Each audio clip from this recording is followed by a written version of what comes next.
Hello, hello. Can you hear me? It's a totally different setup. I've never done it like this before. So I've got my mic is right here. You can't really see it. I like it when I can see it, so I can see that the light is on in case there's a problem, because there's that little ring light. So let me see if I need to move it a little bit, and I'll just give people a minute to find the stream and put it on live chat instead of top chat. As you can see, I'm in front of the TV. I've done this a few times before, but it's been a long time, and it's different, of course, because everything's always different. Always. So let me know if the lighting is a little bit strange. I'm sure it is, but let me get the video going too, so that, because that's going to switch up the lighting. Let's see. Oh, is it gonna? Oh, it's gonna take me all the way out. Okay. Watch as a guest. Let me do this again. It's so annoying. Why does everything have to be so annoying all the time? So give me a second. And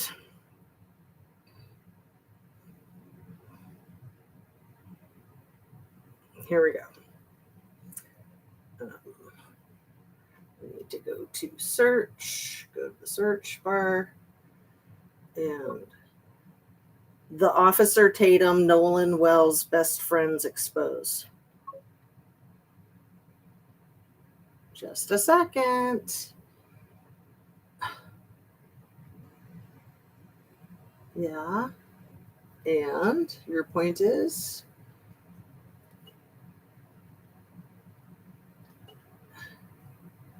Why is it giving me lip? The Officer Tatum Nolan Wells best friends expose. They are so not his best friends. Okay. So here we go. I'm just going to go ahead and start it up, fire it up. I've got a million notes. Now, this isn't the one that I had first thought I was going to do. This is the original interviews before the group interviews. So I'm going to continuously interject my thoughts and my ideas so that it's all good for fair use. And then also sometimes I'll be like all the way in front of the screen, because there's these rules about how much percentage of the landscape of your screen is supposed to be taken up with yourself to make it your original content. So let's go. Let's do this thing. Everything I say is simply my opinion for the sake of hoping to start a conversation, open up a discussion, learn something, be educational. All my videos are made for the two of you. I've got the thumb right there, and I've got my subscribe, share, turn on your notification bell to ring, a ding ding. I've got my hedgehog, my mouse. Can you see the little sunglasses I added to my mouse? I'm going to keep those on. And then I got squirrel over here. But anyway, let's just roll it. And we might have to work on volume too. And ads. John Huston's a jerk. Sherrod Brown is awesome. That guy is a sick freak too. I mean, most people in politics are horrible, but Sherrod Brown is amazing. He really is. I hope he gets back in there. He has served our state very well. And I think he will get back in there. So I want to ask you some very important questions. I mean, just straight out. The first thing I want to ask you is, did you kill Nolan? All right, Warren, we had a chance to get Yeah, I did. Right? That's going to be his answer. Oh, you want me to be honest? Then yeah. Again, I say that in jest. Everything I say is alleged and simply my opinion. But man, he does not make himself look good in this at all from jump.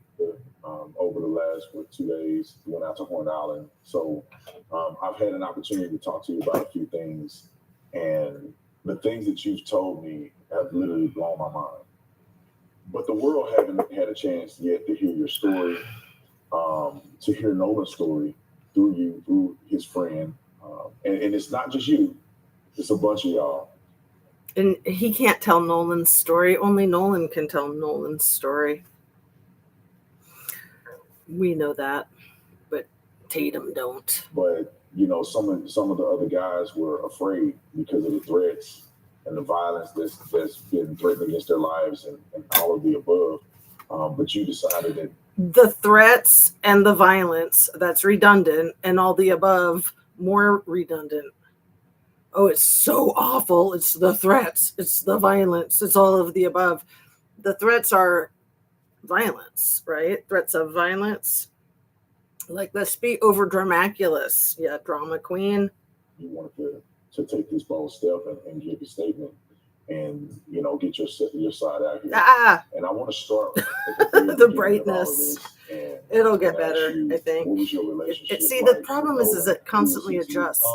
Nolan. But yeah, when you have like the white couch. I mean, Nolan was not White's just the best friend of me, but he was a brother. I grew up through elementary, middle school, high school, and even our freshman year of college. You know, we talked on the phone all the time. We were really close friends. And I mean, Nolan was like a brother to me. And yeah, you said that. Nolan lit up every room he walked in. He always had a smile on his face. He always had something good to say.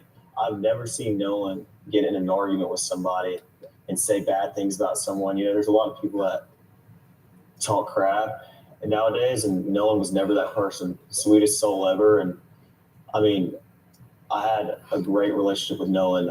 I've never gotten an argument with Nolan. We were super close, and I've never said or will ever have anything bad to say about Nolan Wells. Yeah, that's better. Yeah, and you guys, you said you kind of grew up together. You could even make it darker. Let's see. Did you know his mom, or how was that? Because I saw in the media where it appears that she may have said. We'll keep it there for now. I saw a part that she said as if she didn't know any of you guys. Right. Well, Nolan, a lot of the times was at like my house and at my buddy's house. We never went to Nolan's house and hung out. I mean, and my friend group's very, very tight knit. I mean, we hang out every day when we're back home from school. In high school, we hung out most weekdays, every day on the weekend. And I'll stand in this brightness we were never right at there. Nolan's house, which, you know, there's nothing wrong with that. But I met his father, and I mean, in 8th grade, that's when Nolan and I like got really close. He was COVID. I met his father. Yeah, you mean like after Nolan went missing? He says so many half-truths, and they do a lot of editing to make it sound like he's saying things that he's not too. So they're intentionally doing editing to lie, in my opinion. So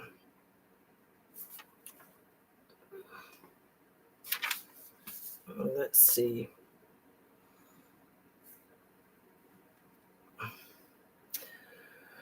All right. I want you to pay attention to how many times Warren sniffs and swallows. You can see the lump in his throat. I've heard other people talk about that, and I hadn't really thought much of it, but I was watching this with a lot of scrutiny, and I was taking a tally of how many times I got up to 13 and I lost count. And that was literally in the first 13 minutes. I'm not kidding. Maybe 14 minutes, because it seemed like it was 1 per minute, basically. So maybe take a tally and we can all see. So the sniffing and the swallowing, it could be that he has allergies, but it seems more likely, in my opinion, that, you know, the snow, the Coca-Cola. Okay. Year, and we were in class all year long together, me and a couple of my buddies, and Nolan and I just got super tight because let me see if I can get it once a week together, eat, and I mean, we were just super, super close. But his dad would swing by Waffle House, you know, and like, you know, hang out around us, but never, you know, I was never around Nolan's parents a lot, but I mean, that didn't change our relationship any. Nolan and I were still just as close, and he was just as close with my friends as, you know, anyone else. So, and walk me through the day of 4th of July where you guys were all going out. It seems like something that I would assume that may have occurred more than just this year. Yeah. Was it something that you guys did more than just this year? it's a two-part question. I want to know, is it something that you guys typically did together, that you hang out often in this fashion? And then I want you to then walk me through 4th of July this year. Okay, I think that's going to be better. Okay. Being from the Gulf Coast, there's a I don't want to mess with it too much. Let's just leave it at that. Very, very popular. The 4th of July, every year, my friends and I, or my family and I, are out on the water. I mean, that's the one day is guaranteed everybody's going out. And that's a known thing. Everybody's trying to get a ride out to Horn Island, or people go to Ship Island, but most of everybody from Ocean Springs and the Gulf Coast go to Horn Island. I mean, this was a common thing. My friends go on the boat when we're home. Very, very common. That's what we like to do. My friends like to fish also. For fair use. Like to go on the boat, not just fishing, but like to go on the boat, like to go on sunset cruises, like to do it all, on the water, And I mean, Nolan loved to do that too. I mean, he was not like he was just like everyone else in our friend group. He loved to go on the water and, have a good time with the guys. And okay, where are we at? We're 4 minutes in. Okay. He does a lot of the same things that Scammy did. Like he messes up the timeline, and he says things about how him and Nolan were going to be hanging out in like it doesn't make any sense. Something like, the weeks upcoming. But remember when Scammy said, we were really good friends in the coming months, and when he's describing the timeline of their friendship, because they really didn't have one. They knew each other. But he distinctly talks about my friend group and Nolan's friend group, and they didn't really overlap. I don't think, maybe a smidge. And there's nothing wrong with that. There's nothing wrong with having different friends, but he's trying to make out like they were best friends. Again, just like Scammy. So let's keep going. That's what we did a lot. But 4th of July, everybody was out there. Like I said, like Nolan was always trying to go on the boat, trying to go out there with us. And he makes Nolan sound like a tag along, like a nuisance, always trying to go out there with us, always trying to go on the boat. Maybe it's to overcompensate for that they were kind of trying to drag him onto the boat. So they're trying to paint it opposite.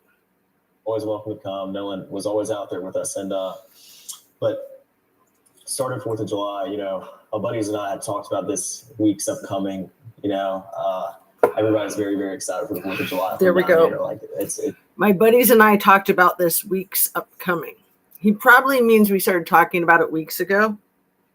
And maybe he's really nervous. I think he is really nervous because I think he's coming out onto this platform, not only just regular like performance anxiety and, public speaking anxiety, but the fact that, in my opinion, he's trying to cover up a red room. And he's hoping that people won't see through it. And then to help his nerves, he might have snorted some stuff. Not a really wise idea, but, people do weird things, right? It's a big thing. It's a big deal. Very, very big deal. And, I actually stayed with Nolan that night at my buddy's house, and I woke up. I'm going to keep interrupting as much as I can, but I'll try to keep it brief. I actually stayed with Nolan that night at my buddy's house. The way he phrases it, it's like he was dog sitting. And I think that's kind of what it was. My buddy's house, and we went to McDonald's, got food. Nolan was not with me. So he mentions this so many times. Nolan was not with him. Why? If Nolan was at this like little slumber party, were they picking up food for him? Did he not want food? Had something happened to him? I wonder what that's about. Were they trying to get some time away from Nolan so they could plot? I don't know. And I went and got breakfast. I had my buddy's boat hooked up to my truck, and Well, first I ran to my house, then I went to McDonald's and came back. And why did his voice crack right there? First, I ran to my house, and then I ran to McDonald's. And again, it's like so much over detail of things that are not real significant. And, you know, we're not, I don't know. It's not like he's filing a police report where you would go over in great detail what you did every moment. The boat was already hooked up to my truck. My buddy Wyatt and I went, and with my buddy, we went, filled the top of the boat off, loaded it down with ice, and loaded the boat down with ice. I don't know if that's significant. I don't know if that's just like how you say it when you fill up your cooler with ice because you're going to have a bunch of brewskis and stuff in there, but loaded the boat down with ice. I mean, if you're fishing, I would think that you would just put a bunch of ice in the hatches in the bottom of the boat so you can throw the fish in there. Got everything ready. Then Wyatt went and put his smaller boat in the water, which is the Palm Beach. He's an 18-foot Palm Beach. And Wyatt, write that down, 18-foot Palm Beach. That's Wyatt's boat. And he also has the 22-foot Triton. I drove the boat from Fort Bayou Boat Launch to my buddy's grandparents' house, and that's where we all planned to meet up that day. And you say we all, who you talking about? You, Nolan, and how many people are going to meet you guys there? We had roughly 20 to 30 people coming on 3 separate boats with us. And so we were all following each other out there as one big group. You know, it wasn't just me and Nolan and a couple other of my buddies. There was 20 or 30 people spread out where we all met at the dock before, and then we departed to go to Horn Island. It wasn't just a couple of us. I mean, there were so many people, we had to split up between 3 boats, and we all left and all got there at the same time. Yeah, I just want to make sure that's clear, because the statements that are out there made it appear that it was just you, Nolan, and probably 2 or 3 other guys, and y'all are the only ones that went out to this island. And that's completely incorrect. I mean, Horn Island on the 4th of July is the most popular day to be on the water. Of course it is. Throughout the entire Gulf Coast. I mean, everybody and their mom is on the water on 4th of July, you know. There's no telling. I mean, roughly probably 2 to 3, maybe even 4,000 people out there. There were boats lined up off the island. I mean, there was 3 rows of boats all the way until my vision ended, until I could see. Now, again, I thought that was a really weird, he uses a lot of weird phrasing, until my vision ended. It almost makes me think that he's talking about someone else's vision actually ending. You know, I think what he meant to say, the idea is like as far as you could see, but until my vision ended. 1 row of boats, and then there was another row of boats, and then there was a 3rd row of boats. Yeah. I mean, there was people lined up all up and down the island to where, I mean, who knows? I mean, and that wasn't just, we were parked on the north side, on the west tip. It wasn't just there. I mean, there's tons of people packed out on the south side and on the east end and in the middle of the island. But just where we were, I mean, there was easily 1,000 people. It wasn't just us. Let's go back a little bit. I want to go back to you guys at the dock, getting on the boat. You said there's multiple people. Mr. TP USA. Probably 20 or 30 people getting on 3 boats. Right? What boat were you on, and what boat was Nolan on? Nolan was on Wyatt Pyron's 22 Triton. On the way out, I went with my buddy Bart, because we had a lot of friends from college coming down, and Bart's boat is the 24-foot tide line. So the Triton holds about 8 or 9. The tide line holds about 10 or more. And Wyatt's little boat, the Palm Beach, holds about 4. And then there's a 4th boat. I called Bart that morning. I was like, "Hey, man, can you take your boat out?" And he was like, "Yeah, well, my dad decided not to go, and I'll take the boat. I'll take you and your friends, of course. I mean, he's a buddy of mine. And so Bart pulled up at the dock, and I mean, I rode out there with Bart, and a lot of the girls that go to college with my friends and I. And this is just pet peeve. He just said, go to college with my friends and I. Okay. If you weren't adding anybody to it, would you say go to college with I? No, you would say go to college with me. So it should have been a bunch of girls that go to college with my friends and me. But again, that's just me being nitpicky. It's grammatical. It's something I remember from like 6th grade, 7th grade. And I've remembered it ever since, like how you know when to use me or I. And for anybody who doesn't know, just take other people out of the equation, and whichever pronoun you would use for yourself is what you would use in the group context. There. Thank you for listening to my TED Talk. And Nolan rode out on the Triton, and then we had a Palm Beach, 18 Palm Beach. There was 4 guys on that. There was like 8 people on the Triton, and then there was 8 or 9 people on the Triton, and then there was the rest of the group, which was probably ranged from maybe 10 to 15 or 16 people on my buddy's tide line, which is 24 tide line.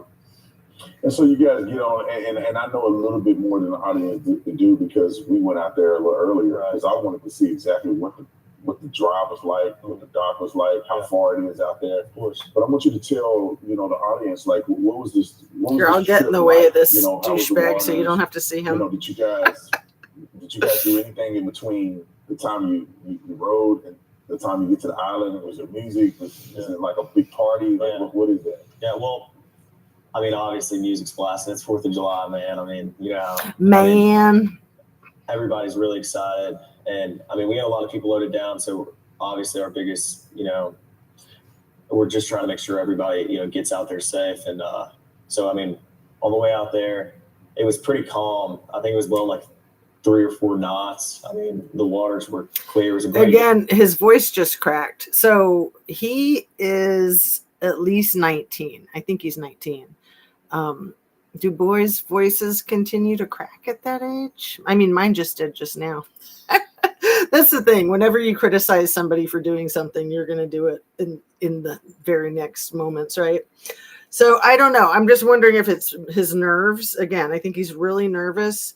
The swallowing, the sniffing, and the insane word choices. And the repeating himself over and over again. Everything he says, it seems like he says it 2 or 3 times.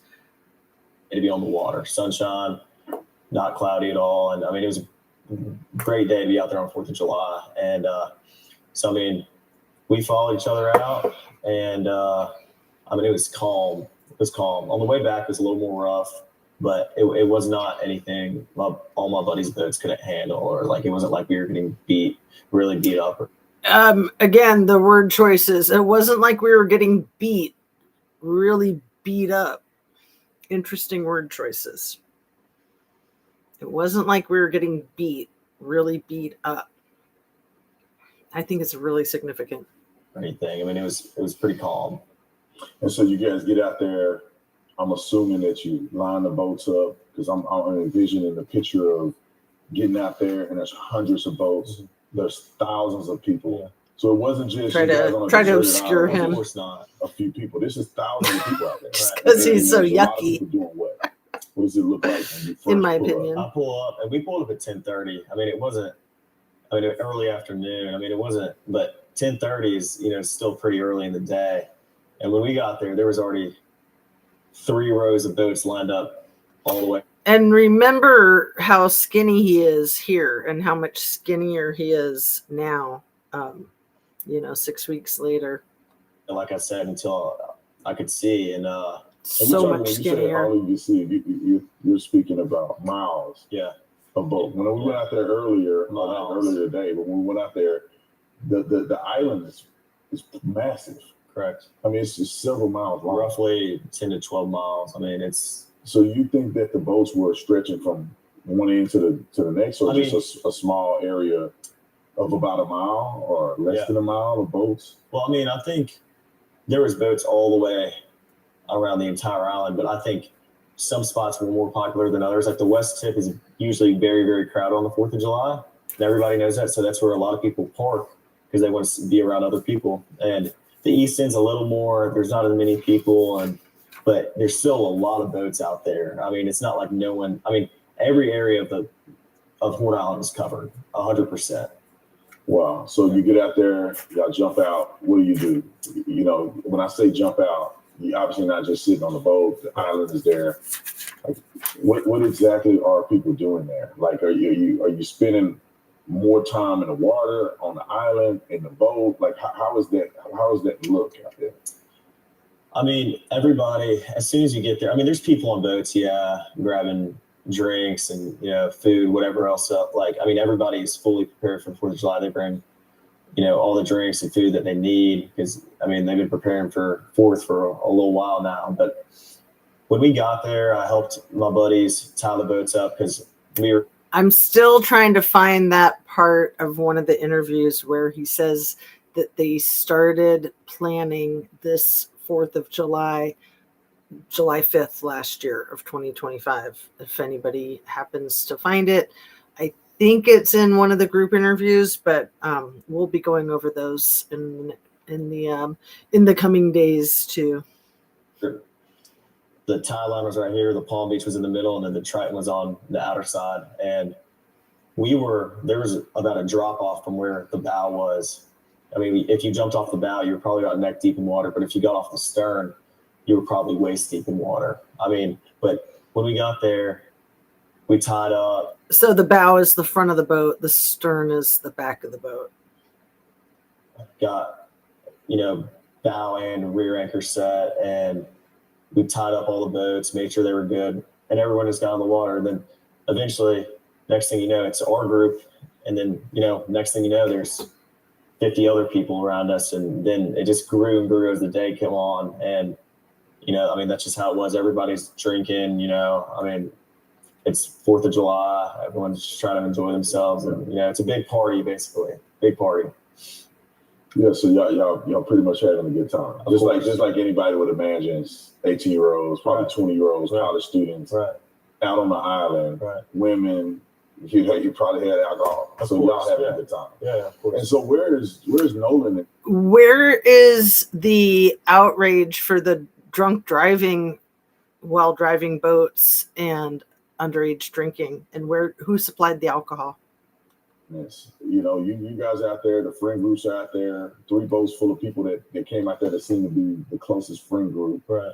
Where's Nolan in this in comparison to where you and others are at? Well, I had a couple conversations with Nolan that day, and I talked to him and a couple of our other buddies in a group. I was not focused on anyone solely, like looking and pointing anyone out, because there's so many people out there. I mean, I was talking to my friends that I haven't seen in a while from high school. I was talking from people I knew from college. I was talking to, everybody my age, and even people older than us were, over there. Like, I mean, it was just a regular thing. We're all used to this. We've been out to the islands before. My buddies don't just go out to the island on 4th of July, but they go out, every weekend. Like, I fish the islands. I don't just, fish around Horn Island. I fish around Ship Island too. So this is all so basic. Like, of course you go out there all year, and of course you fish. You live in Ocean Springs and you have boats. Come on.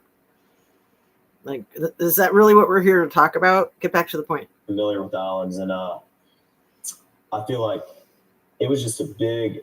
I talked to Nolan, and Nolan was drinking.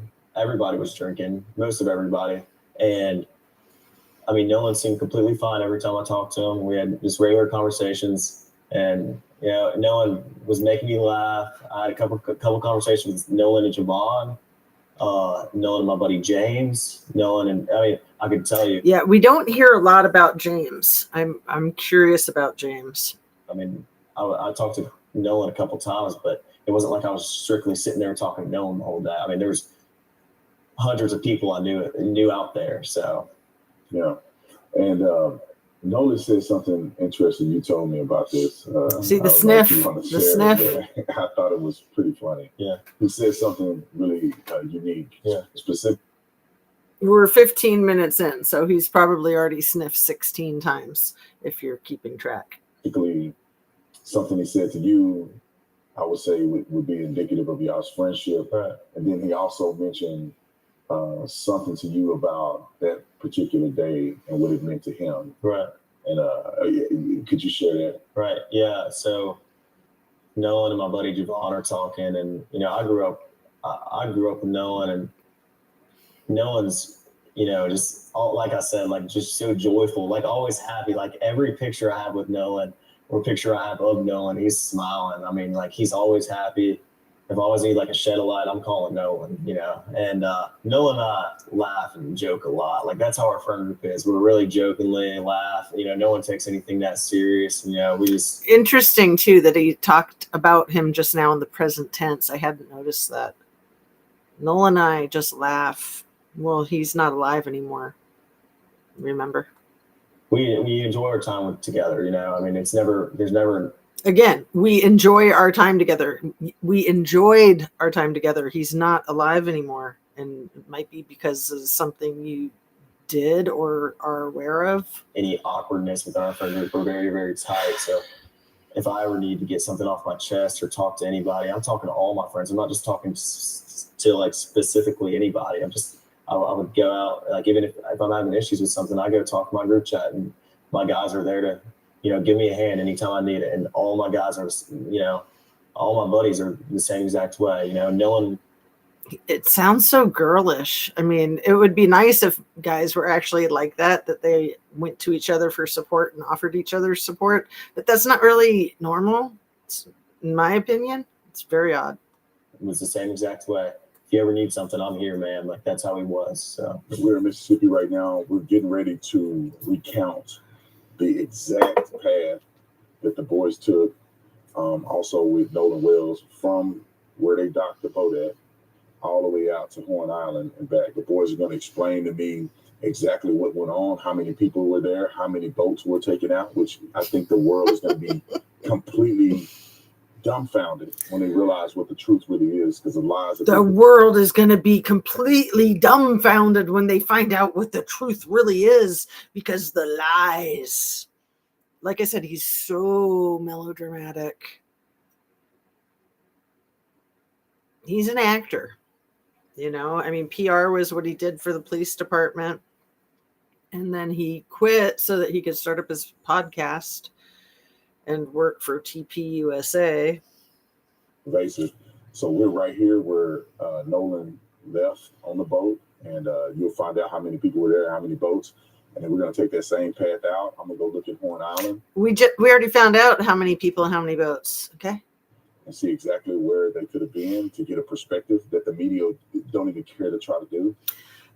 And I want to add, it is vitally, essentially mind-boggling to actually be in the space where something happened. It gives you such an entirely different grasp of understanding the entire situation. But it's not that the media doesn't care to do it. It's that people don't have all kinds of time and money to go travel down there. I'm sure there's been lots of people that have, and lots of people like me that would love to, but I'm, I even looked to see how far it is. It's very far. Very, very far. We're going to take the trek back, and we're going to find out exactly what happened in Nolan. This is the reason why. I think it's an 11-hour drive for me. I'm here, man. I want you guys to have a voice. I want you guys to be able to speak out and show what the truth really is, and then let the world decide. I just don't want you guys to end up in a situation where your story never gets heard. Right here is where Nolan and probably 20 other kids got on the boat. So it's not just Nolan and 3 other kids. That was a lie. That was a myth. I'm going to prove it. No, but there was a boat. Let's see, Wyatt's Palm Beach, that only had 4 people on it. Apparently, Nolan was on the Triton with about 7 or 8 other people. And that was on the way there. Wyatt Pyron's 22-foot Triton, the one that they called in the distress call for. And then there was the Tide Line, the 24-foot boat that belonged to Bart that Warren said he was on with Bart and a bunch of hot chicks. Right here is where the kids were docking, and we're going to show you a video that coincides. I'm going to walk at the exact angle that the video is being broadcast from, so you know that I'm exactly where I say I am.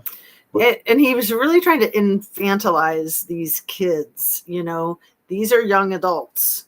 They're all young adults. They're underage and they're drinking alcohol. But the boys were here.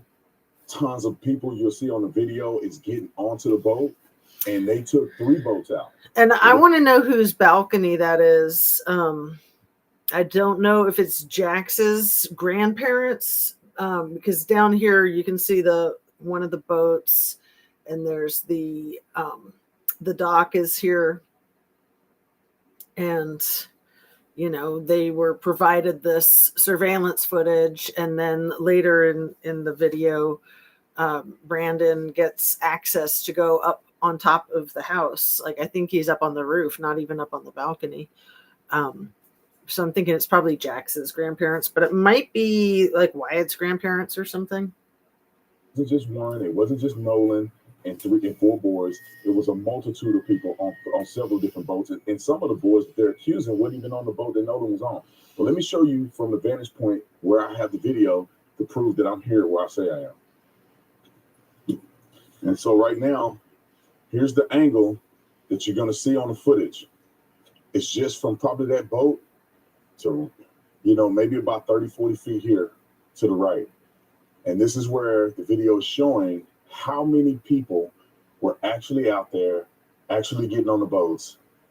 So therefore, it debunks very clearly that it's not debunking anything. Nobody claimed that 3, 4 people went out there with Nolan and did this stuff. We all know it was hundreds of boats and maybe over 1,000 people. And we know that there's 3 or 4 boats, so we know there's more than one person on each boat. Debunk. He's such a freak, man. Only Nolan and 4 boys going out here to Horn Island. For decades, Washington liberals like Bernie Sanders and Sherrod Brown voted to rain down your benefits. Oh, bad Bernie and bad Sherrod.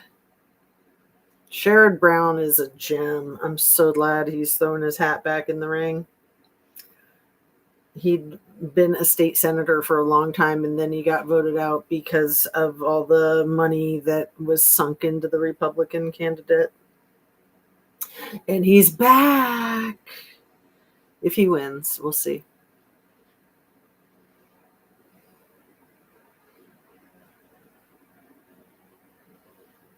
Skip in 17 seconds. Sorry for the ads. Next. Skip in 4 seconds. Next. Okay.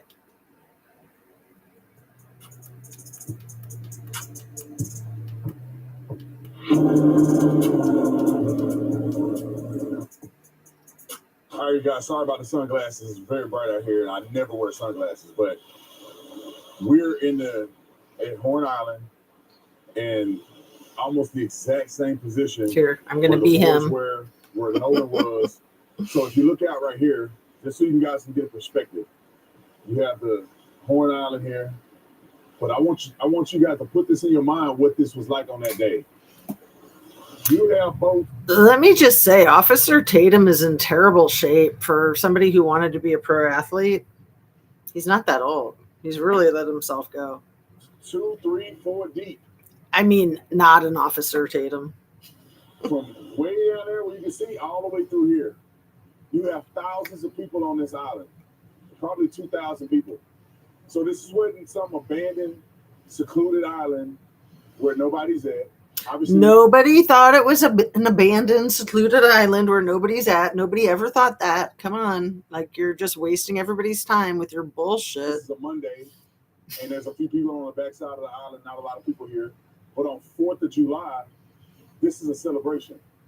And so this wasn't a small place where 4 boys took their black friend and dropped him off and never seen him again.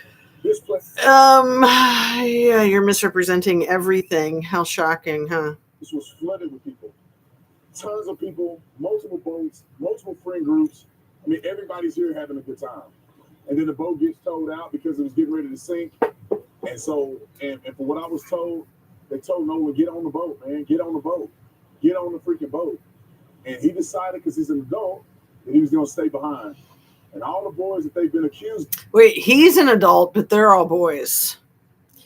This man is such a freaking fool. And they said it had something to do with his dad. They were all gone at 4:30. They were all gone. And he was on the boat with them, and you prove it in your interviews, okay? We'll get there. Yeah, the boat left at 4:30 with him on it. And they told Nolan to get on the boat. He didn't. And then there was a report of somebody seeing Nolan around 6:30-ish. Okay, where are these witnesses? It's lies.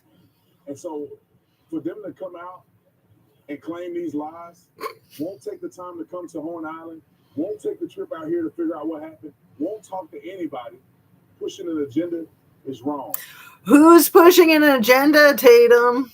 That's the reason why I came out here. I wanted to see for myself, what did this look like? No, you went out there because you got paid a pile of cash, and the judge asked you to.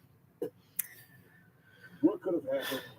You know, does the stories line up based on what I've seen and what I've heard from people that live here that were involved in the situation? This is where the lie started. People were putting out on social media, knowing that they're lying, that this is what it... He knows he's lying. Oh, man. Darvo, distract, attack, reverse, victim, and offender. It was like on a day that Nolan and his friends came out here to Horn Island. And if it was 4 or 5 people and they came out here and Nolan was with them and maybe it was a few people out here like it is today and Nolan came up missing, then maybe it would be suspicious. But they didn't take the time.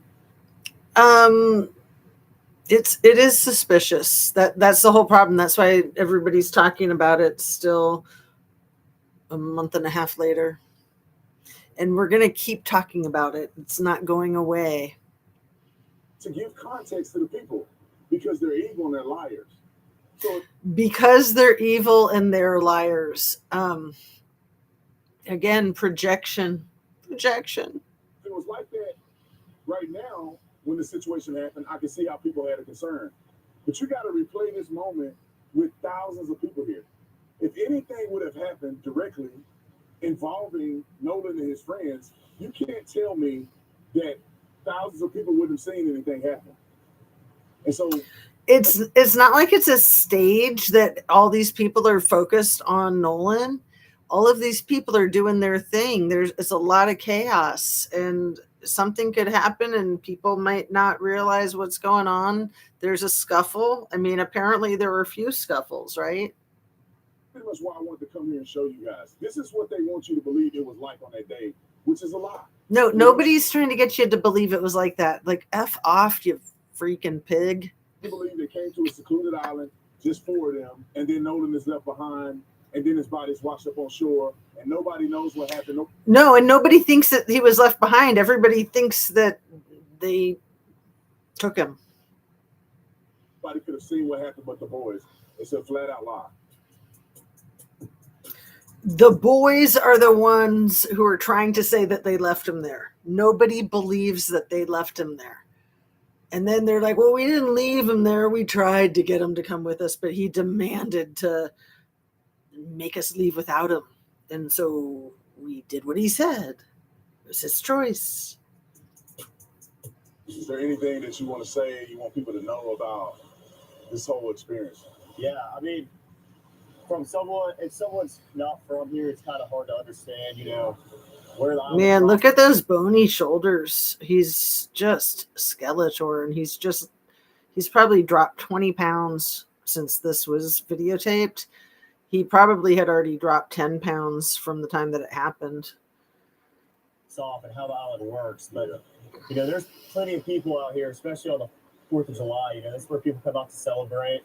And I mean, if you fill the water, you can see right here, Brandon, where it drops off. I mean, you can see literally where it drops off.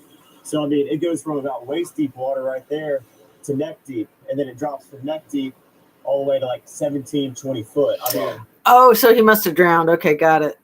We weren't in a quarter mile off the island, and when we were leaving, and I mean, it was 30 foot of water. Yeah. But I mean, if we're walking towards the east right now, but if you walk down to the west, that's where the west tip of the island is, and that's where the current picks up very, very bad. And that's where he was found. So if he went missing there, like they're trying to claim he did, and it's real turbulent water, it's the washing machine. If you go a little bit further west off that tip, how on earth would he end up there 36 hours later, roughly? That's not very probable. People talk about the phone situation. I want to, because the way you articulate it, I just walked in the water with my pants wet, and you can tell right away. No, you peed your pants, dude. Admit it. If you're hanging out in the water, it doesn't appear, in my opinion, that you would have your phone on you. Is that typical for people that have their phones, or? No, I mean, people come out here, especially on the pool. Yeah. Hey, Josh. Lovely to see you. And absolutely, if you take somebody out on your boat, you are legally responsible for that person's safety. Absolutely. And everybody knows that, especially people who own boats, right? And they also know that if anything happens, they can get sued. How you doing tonight? Thanks for coming in and saying hi and adding your very keen, astute point there. Memorial Day, days like that, they come out here to celebrate, and people get on the water to be off their phones, first off. Second off, if I'm sitting waist deep in water. People come on the water to be off their phones. In general, I'd say that a lot of people do go out in nature to get off their phones, but these days, a lot of people are still on their phones when they're out in nature, and he even admitted to being on his phone when he was out there. Doofus.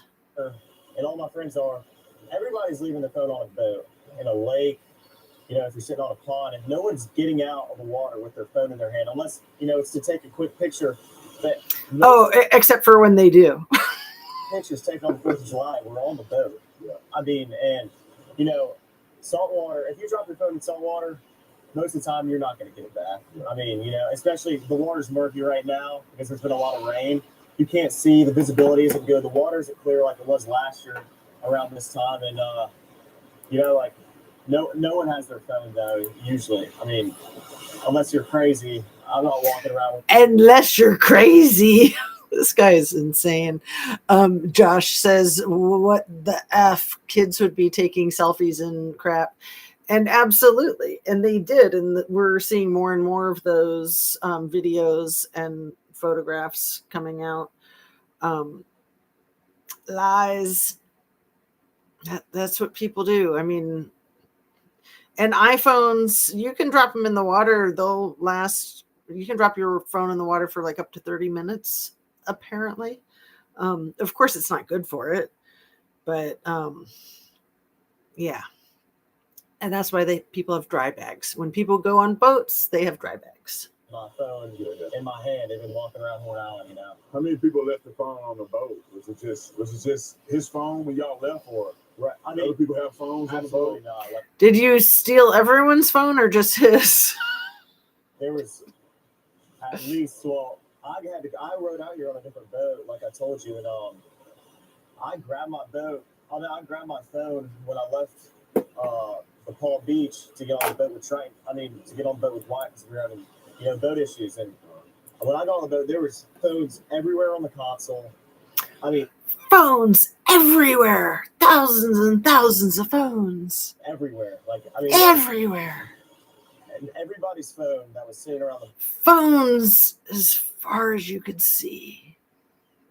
boat was on the console. Like we had phones that we didn't even know Phones until you couldn't see anymore, to use his language. whose they were, you know, and people just leave their phone, especially when people are drinking and, you know, they're not in the right state of mind. A lot of people are like, oh, They're not in the right state of mind to have their phone. I'll just leave my phone and I'll get it later, you know, and that's the way it is around here. You know, you don't take your phone and walk around the island. You know, there's plenty of phones on the boat, and, you know, I saw lots of people with their phones walking around the island in all the photographs that I've looked at. spread out between the 3 boats that we had. And I mean, we had 20 plus people on the spread between our 3 boats. So of course, everybody's phone was on there. I never saw someone in the water that day sitting with their phone in their hand, scrolling on anything or even taking pictures in the water. I never saw someone in the water that day with their phone. I've seen photographs of people standing in the water talking on their phones Yeah, from that day. someone might hop on the boat. You know, a lot of girls like to take pictures, you know, in the water, and so do guys. But you know, girls want to take pictures in the water. Half a second, you might hop out the boat and be like, "Oh, I'm snapping this picture of myself or of someone else." But as soon as I get back in the boat, I'm putting my phone up and I'm getting back in the water and I'm hanging out with my friends. Yeah, that's just common sense, man. And The hyperfixation on the phone is very indicative of his guilt, in my opinion. It's like, how long can you keep talking about the phone? We know you took his phone, so he couldn't call friends, family, 911. describe to me what the day was like. I saw a video online. How hectic was it out here? I mean, right now it's barren. There's not a lot of people out here, Right. but clearly that's not what it was on the 4th of July. So, like, how dense was it with people here? Well, I mean, you look at all the videos, you know, spread out online. A lot of them, you know, you can't believe what you see all the time online. You know that better than anybody. But I mean, there was boats lined up all the way down the aisle. Haven't we gone over this like 10 times already about all the boats? But Josh, I'm purposely trying to block Brandon both for fair use of the video and also just to spare us all having to look at him.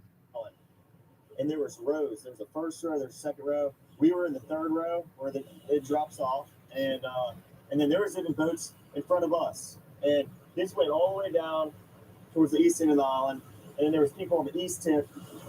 So you can see all the boats lined up around here and all the little And you boats. talk to anybody on the coast about this, they know that. I mean, 4th of July, this is the hot spot. This is where people want to be. This is where people want to come out, hang out with their family and friends. And people say that you guys just left Nolan behind. I've seen reports of No, nobody says that. They claim that they left him behind. You guys have it all backwards. They try to convince people that they left him behind. I'm 100% convinced that he was on the boat going back with them and that he was either highly compromised or not breathing. And it could have something to do with nitrous oxide, according to our friend Josh. And I think that's entirely possible. people saying that you just left him. I see reports of people saying that you asked him to get on the boat, told him to get on the boat, he didn't. What's the truth in that? Well, Wyatt was having boat issues, and the bilge wouldn't pump. So the bilge is basically a pump that releases water from your boat when water comes in. So I opened the back hatch, and there's water up to the batteries. And that is obviously not good. There's water almost coming over the transom, which is where your motors sit, and which is the, by the stern, like in the back part of the boat. So obviously we were in an emergency. The boat, we're trying to save the boat. It's not like we didn't ask Nolan or we just left Nolan. Nolan decided to stay on the island with the girl that he was with, and the girl is a witness to that too. Yeah. I'm glad you. But Warren contradicts himself when he says that he last saw Nolan at 3:00, and then he says that he last saw Nolan when they were leaving at 4:30, and saying that he was with Katie, that he wanted to stay back. Pick that up because I think it's important for people to have the context of like what it was on that day, what happened, what didn't happen, and the beauty the beauty of all of this is that you guys have evidence to prove that. Of course, we asked Nolan to come on and different things like that. So, Oh, you have evidence that you asked Nolan to come on? Right. I thought that they were like demanding, basically, like, get on the damn boat. We got to leave. Not that they were asking him, hey, can you please come onto the boat? but anyway, man, I appreciate you, giving me a rundown of kind of what it was like on that day. Right. And hopefully people can understand what the truth is, Right.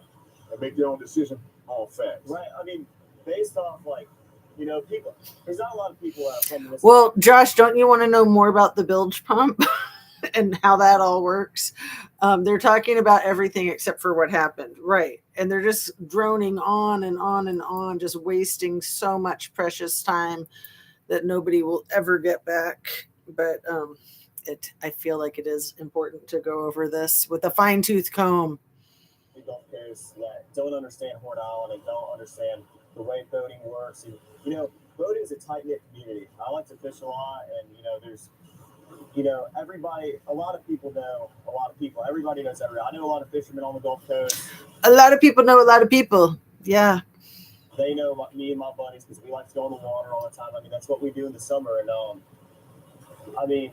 a lot of people from the Gulf Coast know the truth behind, oh, you don't take your phone out the boat. The little facts. It's a difficult subject. This Horn Island's like lots of edits. My guess is that he said a lot of stupid shit. 11 miles long. Not to be exact, but around 11 miles long. It's not like this is a sliver of an island. It's a quarter mile. It's like a sandbar. No, this goes on. Even if we came around this corner right here, Brandon, we couldn't even see the end of the island. Oh, really? It was that long. Really? No, the whole island is a sandbar, just like Florida is a sandbar. It's probably half a mile wide in most places. I think it's up to a mile wide in the thickest places. But there's alligators on that island too, apparently, in the thick. I thought that was the end right there. No. It goes all the way down there, and it's a big island. There's a lot of people out here, and that's the truth. That's the way it was. Nolan was like a brother to me. Nolan lit up every room he walked in. 4th of July, everybody was out there. Nolan rode out on the Triton, and then we had a Palm Beach, 18 Palm Beach. There was 4 guys on that. That's the group, which was probably ranged from maybe 10 to 15 or 16 people on my buddy's tide line. Yeah, so y'all pretty much having a good time. And then you guys get ready to leave prematurely. Right. And explain that, because you guys got there around 10. Yeah. It's now 4:30. Right. People are still out there partying, and Right. they're having a good time. But something happened to where it necessitated you guys to get the boat up and running. Can you explain that? Yeah. So I had a girl come up to me and say, hey, your brother just got in a fight. And obviously I have a younger brother, and that's This is key, Josh. Girl came up to me and said, hey, your brother just got in a fight. This is Carter, who is one of the mixed martial arts guys. So the girl comes up to him, tells him, hey, your brother just got in a fight. I'm thinking this is probably around 4:30. I forget. Let's see. Wait, that's not what I want. I want this. she was talking about, and I was freaked out.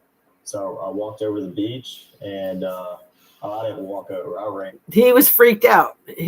I walked over to the beach because, he's fighting. No, he jettisoned. Over. I made a beeline. I didn't talk to anybody. Put my drink down and walked over there. And my brother was kind of angry, and there was a lot going on, but someone was. But I'm trying to decide what parts I want to share and what parts I don't. Getting pulled away. I don't know who it was. And my brother was like, oh, I just got in a fight. And this guy punched me in the face, and I punched him right back. And then went to the ground. My brother put him in an arm bar. And was Nolan involved in any of this? Put him in an arm bar. No, Nolan was not involved in any of this. Absolutely not. When I was over there was a bunch of younger guys like my brother's age. And Nolan, I never saw Nolan over there. Absolutely not. And but so you get ready to go. there's an issue with the boat. Okay, yeah. And this is Well, what yeah, this ended led up. up to that. That's what I was saying. So the fight happened with your brother, the scuffle.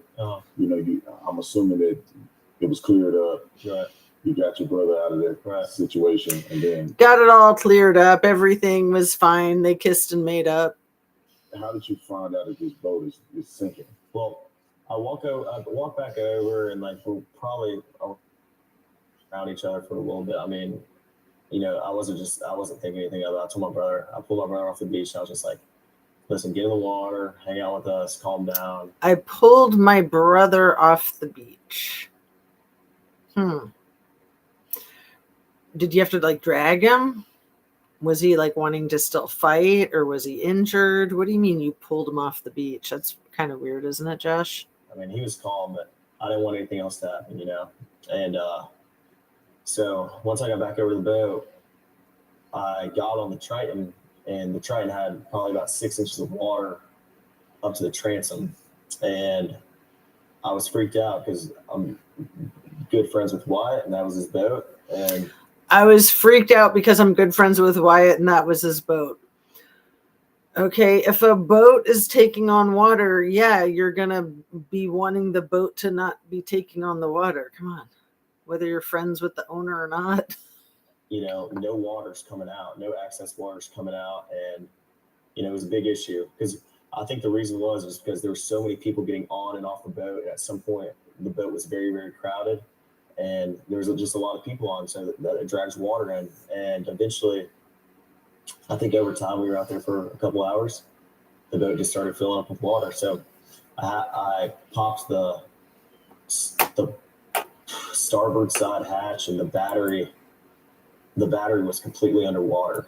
And so the motor wouldn't trim down. I mean, my buddy would go to trim it down from the console, and it'd trim down, and then it'd come right back up. And so Wyatt's trying to throw a rear anchor, so we're caught, and he's, you know, yelling at people. Everybody's kind of freaking out. And eventually... That's funny because in the photograph, the live picture, the 3-second video of when Wyatt's calling the distress call, nobody looks like they're freaking out. Everybody's completely chill. I'm like yelling at other people, trying to tell them, you know, calm down. Like, you know, the boat gets possible. But I'm thinking that there was a lot of ruckus and people were freaking out and yelling. And so he's trying to match his story to what witnesses might have reported or might still report. Sink, you know, and I'm not paying attention to everyone around me. I was paying attention to my buddy's boat. And that's what all my other friends that were on that boat were doing, trying to solve the problem. So you're on the boat now. The water's getting up to the point where the boat may be disabled to where you couldn't get it out from Horn Island. So what happens after that? Wyatt jumps in the water, tries to throw a rear anchor, and my buddy and I we're sitting looking, trying to pull trash out the bilge. And the bilge is basically a pump that pulls the water, the access water out the boat. So right. You've already gone over the bilge a few times, dude. The bilge was failing to work. So any excess water was just sitting in the boat. It wasn't getting pumped out. And I looked over the gunnel, and I looked at the release hole for the bilge, and it was even with the water. So, I mean, we're all freaking out. All of our, you know, we're not focused on anything else other than the boat. Well, then eventually my buddy Bart on the tide line. He looks so much like Freddy Krueger, and even more so now with the more weight that he's lost. Ugh. He's like, I'm going to pull y'all out to where we're out of all this, you know, all this chaos. Because we left at 4:30, and there were still just as many people there, if not more. Well, yeah, wouldn't there be more all throughout the day until after the fireworks are over? Than when we got there. I mean, probably around the same amount. I mean, it was crazy. Like, there was a lot of people. And, I mean, eventually, Bart pulls us out. You know, we left at 4:30, but we really weren't pulled out away from everybody. We were probably about a quarter mile out, and he had the towing strap pulled from, you know, Bart's port side cleat or starboard side cleat, and he was on our starboard side bow, and so it was rubbing on his power pole. So Bart turned around, pulled up next to our boat, and we were just trying to get it situated. So that's when Wyatt called CETO, and Wyatt was like, So Wyatt called CETO when it was already being remedied. That makes sense. Not. So Josh, let me catch up with your comments here. When did you last see Nolan? When did you leave the island, and was Nolan conscious at that point? I should get my buddy in Tip City interested in this case. He used to do the big boat group party island type stuff. Yeah, there's good canoeing in Tip City. Tip a canoe. Not my type of boating, but he'd tell me stories of 40 to 50 boats anchored up for parties. Yeah, I think the closest lake might be about an hour from there, like up in Salina and St. Mary's. There's actually a smaller lake before you get up to Salina and St. Mary's. There's a nice big lake there. It's probably called Lake Salina or St. Mary's Lake. I'm not sure. But like one town is on one side of it and the other town is on the other side of it. Let's see. If you're in a group like that, there's at least a dozen dudes who can fix it, dumbass, right? People don't own boats that don't know how to handle their boats. Absolutely. And you had Bart, the boat hero. Oh, he's lived all over, so he's done all kinds of boating. Because the cell service isn't great at the island, but once you can use your phone, but stuff might not descend, and it's not great. You got maybe one bar, it won't work that well. But once you get a little off the island, you have cell coverage, and even on the island, like I called my mom when he contradicts himself so many times. I called my mommy. So he's talking about his biological mom. I kind of think that his biological dad and his stepmom don't really want a lot to do with him. But probably his biological mom doesn't either. He's probably the most royal, spoiled pain in the ass. Always probably with problems like this, but then this. It's just probably one thing after another with this kid who is supposed to be a young man, working on being independent, but not. It was fun. We had the giraffe boy. Enough cell coverage to make a phone call or shoot a text over, but you don't have enough cell coverage to like send a picture, for example. So what? So I want to go back. Yeah. So I want to touch on that real quick because the phone thing came up at some point. And so was it when you guys got off the boat? Yeah. Were people taking their phones off the boat? Brandon is so weird with his hands, the way he makes himself so big, and just he takes up so much space. And like, why does he need to have his arms out like this to be saying what he's saying? He's a really bizarre individual. Is that not typical? Because I know that Nola's phone was left on the boat, right? Even though after you guys had left. So can you explain that? Because I think we need to understand this a little. And I use my hands to talk a lot, but not like this guy, man. So bizarre. Always out, like, I don't know. Yeah. Was it typical for people to have their phones left on boats, or did they keep their phones in the water? Everybody kind of goes out to the island to get away from, their phones and everything else. I know I got all the boats to get away from, just the regular world. And no, when you're waist deep in water, no one's carrying their phone in their hand, especially on Horn Island. The water has been very, very murky because of the rain. And but then why did I see people with their phones in their hands in the water in photographs of Horn Island on the 4th of July, dude? It's just very risky. If you're gonna have your phone in the water, some people might for a couple minutes and like maybe taking some pictures of each other. I know a lot of girls like to take pictures. Oh my God, we should time how many minutes of the last 36 minutes has been spent on the freaking phone because he took Nolan's phone. He admits it multiple times in these interviews. Like when he says that he gave the phone back to Nolan's mom's friend. So I gave the phone back. Like, wait till we get there. Like, he just dry snitches on himself constantly. Waterford Island. Guys do too. Like people like to take pictures, and but a lot of the pictures you see are on the boat for a reason. And so, no, I mean, if someone is on their phone in the water, they're using it real quick and then putting it What happened to Nolan? back on the boat. We were all waist deep in water. No one's sitting there scrolling on their phone. I never saw that once. And I've never seen that once. And I've been off the island my whole life. I mean, that's just not something people do. People are on their phones. And everybody has their phone, yes, but it's always on the boat. No one's getting off the boat with their phone. So everybody does have their phone. Yes. Yes, no. No, yes. You got to get ready to leave out of there, get towed out. Yeah. And then where's Nolan in this situation? Well, Nolan was... Okay, here we are. 37 minutes, 35 seconds.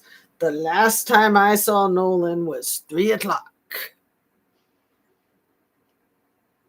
The last time I saw Nolan was 3 o'clock. And Nolan was cradling a girl in his arms, Katie. Katie. And Katie, Nolan was sitting there. And the last time I saw him, I looked at Nolan and I said, dude, you're crazy. Effing around with Bart's ex-girl. I mean, that's kind of what's implied. Check it out. I was like shaking his head, laughing. And I was like, dude, you crazy. I was like just joking with him. And, but anyway. But he doesn't explain why he says, dude, you crazy. Nolan, no, that was the last time I laid eyes on him. But when we were leaving, obviously, no one is getting left at the island that came with us unless they demanded to, be there and ask, this is a very common thing at Horn Island when you're out. And again, how many times is he going to use the word common right now? Very common thing. I can name 50 people that day that went on the island with one boat and off the island on another boat. There. A lot of people ride out there with someone and in with somebody else all the time. I've done that 100 times. It's a very common thing, but it's very common. Nolan was sitting by the boat. What? You don't have to ride on the same boat? That Katie girl, and my buddy yelled at me. That Katie girl that everybody tried to pretend they didn't know? Yelled for Nolan. Nolan, get on the boat. We're leaving. The boat's having issues. It's funny the way he spills the tea. My buddy was like, Nolan, get on the boat. Get on the boat. And no, he didn't say that. He was panicking. Nolan, get the F on the boat. Get on the boat. And get the F on the boat. Nolan said, no, I'm staying out here. I'm going to ride it with somebody else. And it's not uncommon to hear, but it's not like my buddy asked him one time. My buddy asked Nolan multiple times to get on the boat. No. So they were arguing? Is that what you're saying? They were having a conflict? Get on the boat. Get on the boat. We're leaving. If you're coming, you got to come now. And Nolan made a decision to stay out on the island. And like he said, how many people heard that? At least 5. Everyone that was on our boat right there, because the Palm Beach had already left. My buddy went ahead and went home on the Palm Beach, and 3 guys on the way back. And Nolan wasn't the only person to ride out there with us and in with somebody else. The Palm Beach had already left. So that's the tiny one that just holds 4, I think. Let me look at my notes. So that's the other boat that Wyatt owns. Yeah, the Palm Beach holds 4, owned by Wyatt. So he doesn't say who is captaining the Palm Beach. He does say Wyatt was captain of the Triton. Bart was the captain of the Tide Lane. That's 2 feet longer than the Triton. The Triton's 4 feet longer than the Palm Beach. And then there's boat number 4. So let me check out your comments, Josh. He's lived all over. Giraffe Boy, that's a good one. Yeah. He's an odd duck, man. And yeah, he's trying to hide his eyes with that ball cap. The phone got stuck in the bilge pump. I think that's a really funny one. You funny. What's up with his decorative camo ball cap? That hat is way too big. Does he have ears tucked in? Well, because he's so damn bony, his ears probably look huge if he takes the hat off. And probably the hat looks huge because he's so freaking anorexic, right? Man, somebody should introduce that kid to a sandwich. Multiple people in our group that rode out with us and rode in on someone else's boat. And that, like I said, that's not an uncommon thing to do, you know? I mean, a lot of people do that. I could name probably 50 people out there that day that ran out with somebody and ran in back in with somebody else. So, I mean, it's not like it's an uncommon thing, but it's not like we just left him there. But you're trying to tell everybody that you left him there. We left him there, but we didn't just leave him there. We just left him there. Not like we left him there, but we left him there. No, he was on your effing boat, you freaking liar, you big fat liar. But this coming up in a second is really good. When he offers proof that nobody's asking for, that's always a huge giveaway. I just left him there. Noah made a decision to stay on the island after my friends asked him multiple times and told him to get on the boat, and he decided to stay. Well, which was it? Did they ask him or did they tell him? They said, would you get on the effing boat? And I heard the girl that he was with, Katie, had text somebody that she heard people yelling correct for Nolan to get on it. Is yeah, that true? and I have a picture of that. She texted my buddy, and he has a picture of the text. Yeah, she texts my buddy. But see, what he's about to say proves that the last time Katie saw Nolan was during this interaction of them yelling at him to get on the boat. She didn't see him again after that. So he's disproving what he's trying to prove. the next day, everybody was panicking and everybody was texting Katie, you know, because she was obviously seen with Nolan the whole day at the island. Katie sent a message to my buddy the next day and said, you know, this is the last time I saw him, you know. That was a big sniff. That was a big sniff. Really sweet. But she also mentioned that the last time she saw Nolan was when my buddy was yelling at him to get on the boat. And she was right there to see that Nolan decided not to. Did you see that look on his face a second ago? Because I think he was thinking of the last time he saw Nolan. It's like he saw a ghost. Yeah, and so you guys get in the boat, you start to get towed in, and you make it back. Now, explain how did you get to the point where you were concerned about Nolan? Because obviously you said, "Hey, Nolan, y'all need to," or somebody, not when you, did I get but to that point? you guys had made mention Nolan didn't get on a boat. Yeah. You didn't. Yeah. You guys get back to wherever you're going. Right. Explain that. Did you guys go back to somebody's house, or you guys like what happened there? And then when did you feel like, well, wait a minute, where's Nolan? Right. Okay. Well, running in was very chaotic. I mean, Running in was very chaotic. Why? Was there somebody flailing around on your deck? I chose to stay on the island, so my focus wasn't on anything else other than the boat, you know, because if the boat doesn't get in, then no one gets in. He's having trouble breathing. You know, I don't want to sneak out there on my buddy's boat, and no one does, but my buddy Wyatt jumped out and pulled the plug on the boat once we kind of got out there, because he got the motor to trim down, and the motor trimmed down. My buddy Wyatt pulled the plug, and we planed off. We moved all the way to the front of the boat. So could we get more minutia of details, you freak? So he's about to talk about going into Fort Bayou. And again, he offers up information that nobody's asking for about what they did there. Plane off, and eventually we planed off. The boat was running. So when you're planed off and you have water in the boat and you're hauling, you know, we're going pretty fast. We're going probably 40, 42 miles an hour. They're hauling ass. because they don't want anybody to see what's on the boat, and they want to get rid of what's on the boat as fast as they can, in my opinion. And so all that excess water that was built up in the boat is coming out of the boat. So, I mean, that's what we had to do. So we ran into Fort Bayou, and we didn't just run straight to my buddy's grandparents' house. We ran into Fort Bayou. We had to drop something off in Fort Bayou, but that's not what he says. Check out what he says. A couple of us jumped in the water, and Wyatt, like the whole reason for the stop was so Wyatt could hop in and put the plug back in the boat. So, but why did he have to hop in to put the plug back in the boat? I thought he was already in the boat. And why did you guys jump into the water?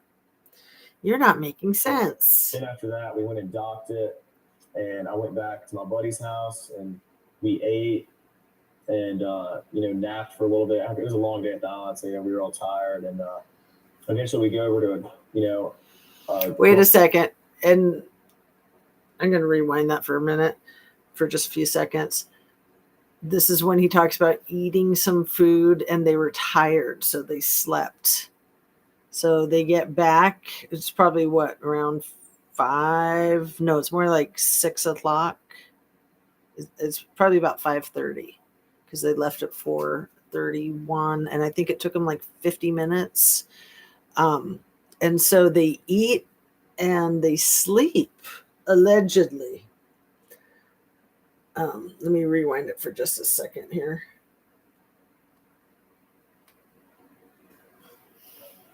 So Wyatt could hop in and put the plug back in the boat. So then after that, we went and docked it, and I went back to my buddy's house, and we ate. Because remember, when you're unaliving people, it builds a voracious appetite. Voracious appetite. I can't speak. Napped for a little bit. It was a long day at the island, so we were all tired, and eventually we go over to a girlfriend of mine. She was having people over 4th of July. We were doing like fireworks and stuff. So wait, what did you do for the next 4 hours? Look at his face. Look at that face, man. This is a real sketchy mofo. So he skips from about roughly, let's say 6 o'clock up to about 10 o'clock. So yeah, they might have had a 4-hour nap, but I don't know 19-year-old young men who take naps. Do you? When they're partying, they don't take naps. They keep partying, especially if there's that blow around, right? We all went over there to swim and hang out. And I was this infamous picture that I've seen online of Nolan in the water in the swimming pool. Yeah. Where is this picture associated with? And because he's bringing this up, and because he's going to deny that it was the 4th of July, somebody posted it on July 5th. I think somebody in the friend group that didn't realize that the information in the photograph didn't jibe with the story. And so then they're like, no, that photograph is from a week earlier. Again, the one guy has USA shaved into his chest hair, and it's dark. So it looks like Nolan in the picture. They could just say, hey, that's not Nolan, but it must be, because why are they lying about it? Why would they post the picture a week later? And why would the guy shave USA into his chest hair a week before the 4th of July? And where's the metadata? You said you guys went back to swim. Nolan wasn't with you. Yeah. So where's this picture at? Like, what's the context around that picture that's been floating? That picture is taken on June 27th, a week before the 4th of July. We all went to a friend of ours in Pass Christian. We have a lot of friends from Bay St. Louis, Pass Christian. We all went over there to hang out, and And Nolan was in that picture. Nolan was in that picture, and if you look in the picture, my arm is around Nolan in that picture. And I got him in a headlock because he was constantly on Nolan. He was gang stalking him. He was watching him all through the night on July 3rd. He says it again, like he said earlier. I mean, that was a week before the 4th of July, so that picture is not associated within even the same. I mean, that was like a week before, so yeah. So you guys are now. And yeah, you know how teenagers always wait a week before they post their party pictures. Not and swimming and having a good time at a lady friend's house. No. He decided to go upstairs and speak with her father about boats and things. Because that's what you do at parties of chicks, is you go upstairs and chat their dad up. I never got to the pool. I talked to her dad for a while, and he went to the pool party. He never got in the pool. He had some serious problems that he needed to deal with. All my friends were downstairs. I went upstairs, talked to her dad. We were talking about boats and stuff, and I wasn't talking about bodies and what to do with them. I was with my friends all day. I was just talking to everybody, but So you talked to the young lady's dad. I was so sick of talking with my friends that I just went to talk to the hot chick's dad, because that's what 19-year-old boys do. How long was it before you realized, or you guys realized that? Where's Nolan at? I mean, I went back. Well, that's what we were talking about. Okay. If it was innocent, you'd think he'd say, "OMG, we effed up. I don't know what happened." Right. If it was like an accident, if things just went awry, yeah, you'd call help and you'd just be like, "Oh my God, this is horrible. Look what happened to our friend." Nah, it's not innocent. Actually, running high speed with the plug out is a way to drain a boat, but would you just leave it by the dock if you worry about leaks? Good point. Good point. Look at the expression on his face, man. Something wrong with this guy, in my opinion. Downstairs, and all my friends were just hanging out, and my buddy Wyatt had a dress, talk about Nolan. And I was like, "Well, where is Nolan? Have y'all heard from him?" And he was like, "My buddy Wyatt had addressed, where is Nolan? Have you heard from him?" It's not how a 19-year-old talks. My buddy addressed the issue. No, we haven't. And I was like, okay, well, it's a little concerning. Like, I mean, I'm not freaking out or anything, but like, I'm trying to find out where Nolan is. So I texted Javon, and I was like, hey, and also a couple other buddies that I had at the island. I was like, hey, have y'all seen Nolan? Did he ride in with y'all? And all the boys were like, no. Well, I texted Javon. Look how skinny that freaking knee is. And I was like, hey, can you send me Miss Christine's number? Because I haven't heard from Nolan. And if she hasn't. So Javon has a different story. He says that it was later when he found out that Nolan was missing and he was shocked. So this isn't what happened. From Nolan, then I'm calling the Coast Guard. And so then I'm calling my friend that's in the Coast Guard off record. Eventually, Javon sends me her number. Who is her? Eventually, he sends the number. So why would he wait if you're looking for your lost friend and you're talking about the Coast Guard, but then eventually he sends the number? This whole thing is a lie. I don't think he even got her number from Javon. I don't think he even talked to Javon. He probably got the number by waving the phone in front of Nolan's face to get it to open up, and then looked at her number, or when she had just called. Miss Christine. Yeah, Nolan's mom. Yeah.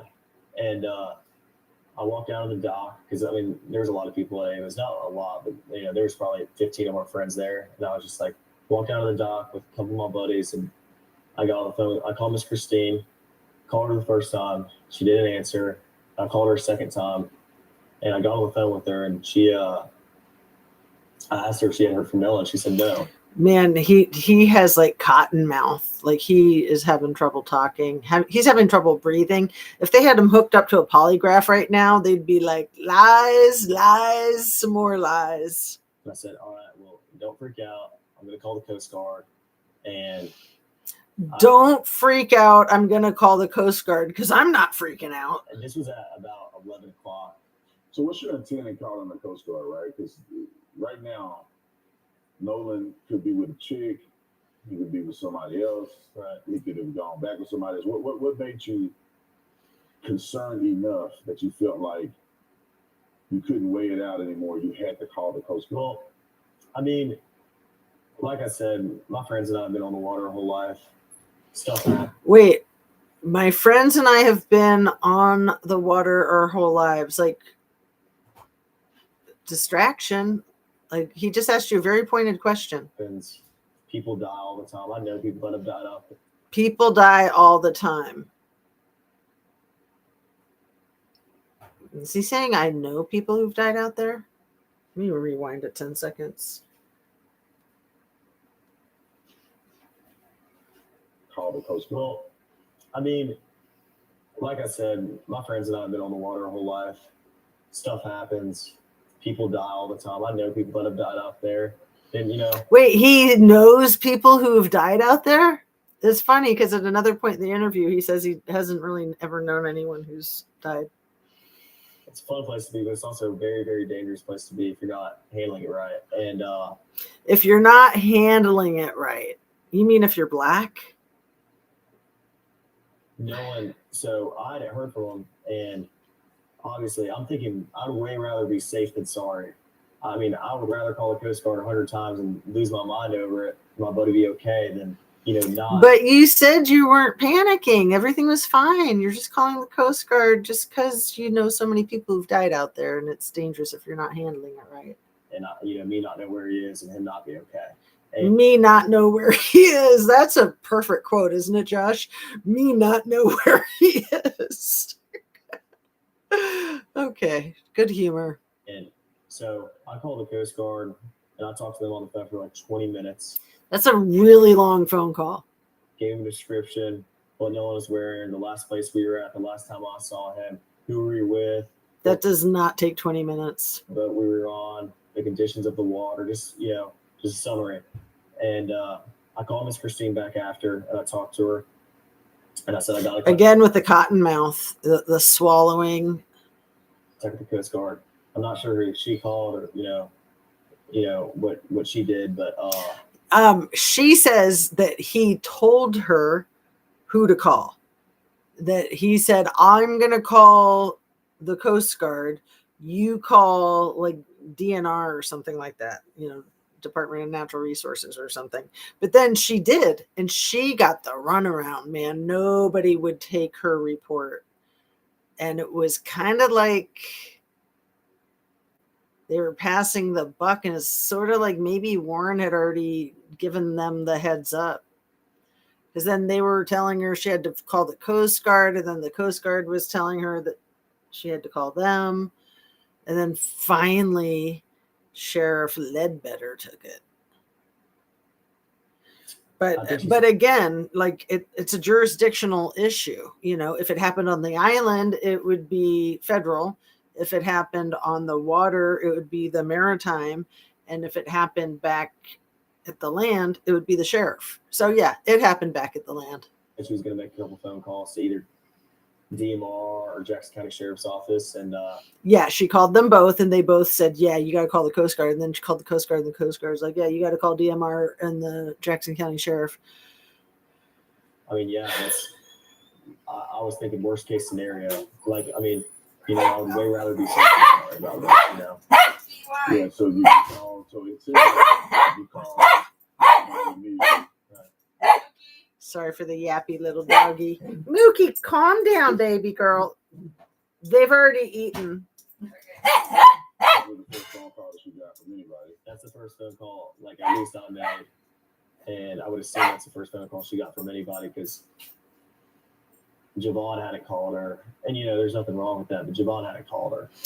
And there's nothing wrong with that. Well, Javon hadn't called her because he might not have known that Nolan was missing. And why would you think he's missing just because he's out late with a chick on the 4th of July? You wouldn't think anybody's missing. You'd just be like, he's still doing his thing.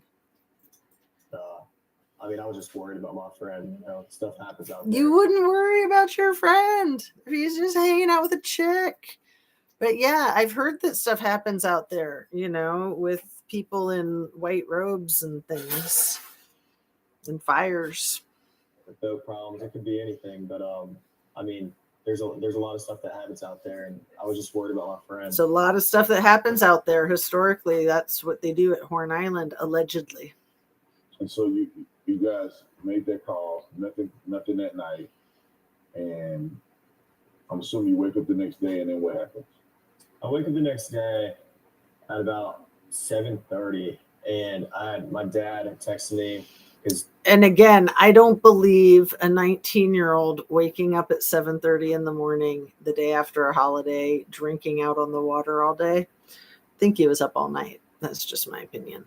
Obviously, Nolan's photo was all over Facebook, and you know, I just saw it everywhere, and I was freaked out because I was like, oh my gosh, but you know, I assumed, you know, no. I saw it everywhere, and I freaked out. Again, why would you freak out? You just be like, hey, why is this going on? Chill. He's with a lady friend. Just, you know, we had been drinking all day, and like, you know, that he's just sleeping somewhere, and you know that he's okay. But I didn't want to believe that if we didn't know for sure. So I mean, next day I woke up and my stepdad walked in my room and said, hey, like, you already said you woke up at 7:30, but then he's like, again, with the, I woke up, my stepdad, he probably has no tolerance for your crap either.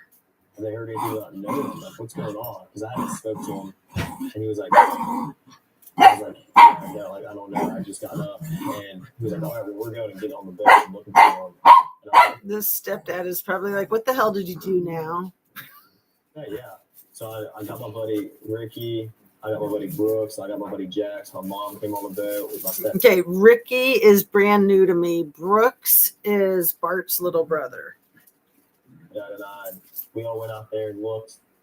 When I got out there, there's dozens of DMR boats, helicopters.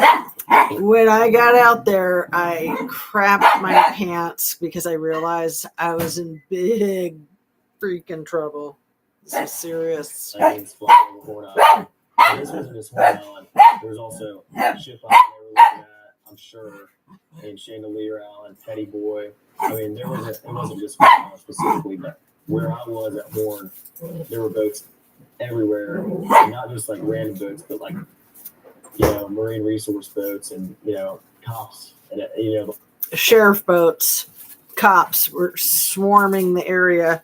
I'm sure it made him a little nervous, more than a little nervous. Hold on, like it wasn't like there was just a couple boats looking for now. There was planes and helicopters and, you know, everybody. So, and then after this, you know, obviously they didn't find Nolan that day. right. And so what was your reaction like when you heard the news, or how did you hear the news that they found Nolan's body? Okay, so let's see, where are we at? Okay. He's going to talk about how he figured that Nolan was still sleeping. It's really interesting to me how in a lot of these homicide investigations, people seem to use that sleeping as like a metaphor almost. Like Chris Watts said, you know, Shanann was sleeping when he saw her last. Barry Morphew said Suzanne Morphew was sleeping when he saw her last. And Kylie Rodney, sleepy. Remember the sleepy photograph? Sleeping is, it's almost like code for the final sleep. Well, the next day, well, it got to be about 1 o'clock on July 5th, and I was like, my mind started to turn. I was like, man, you know, if he's not awake yet, like, where is he? Like, you know, like I got very, very worried. And,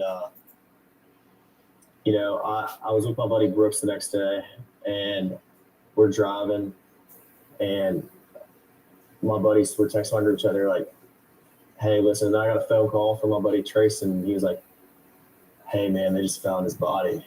And I was like, I wanted to have hope, but it was really, really hard. He skipped an entire day.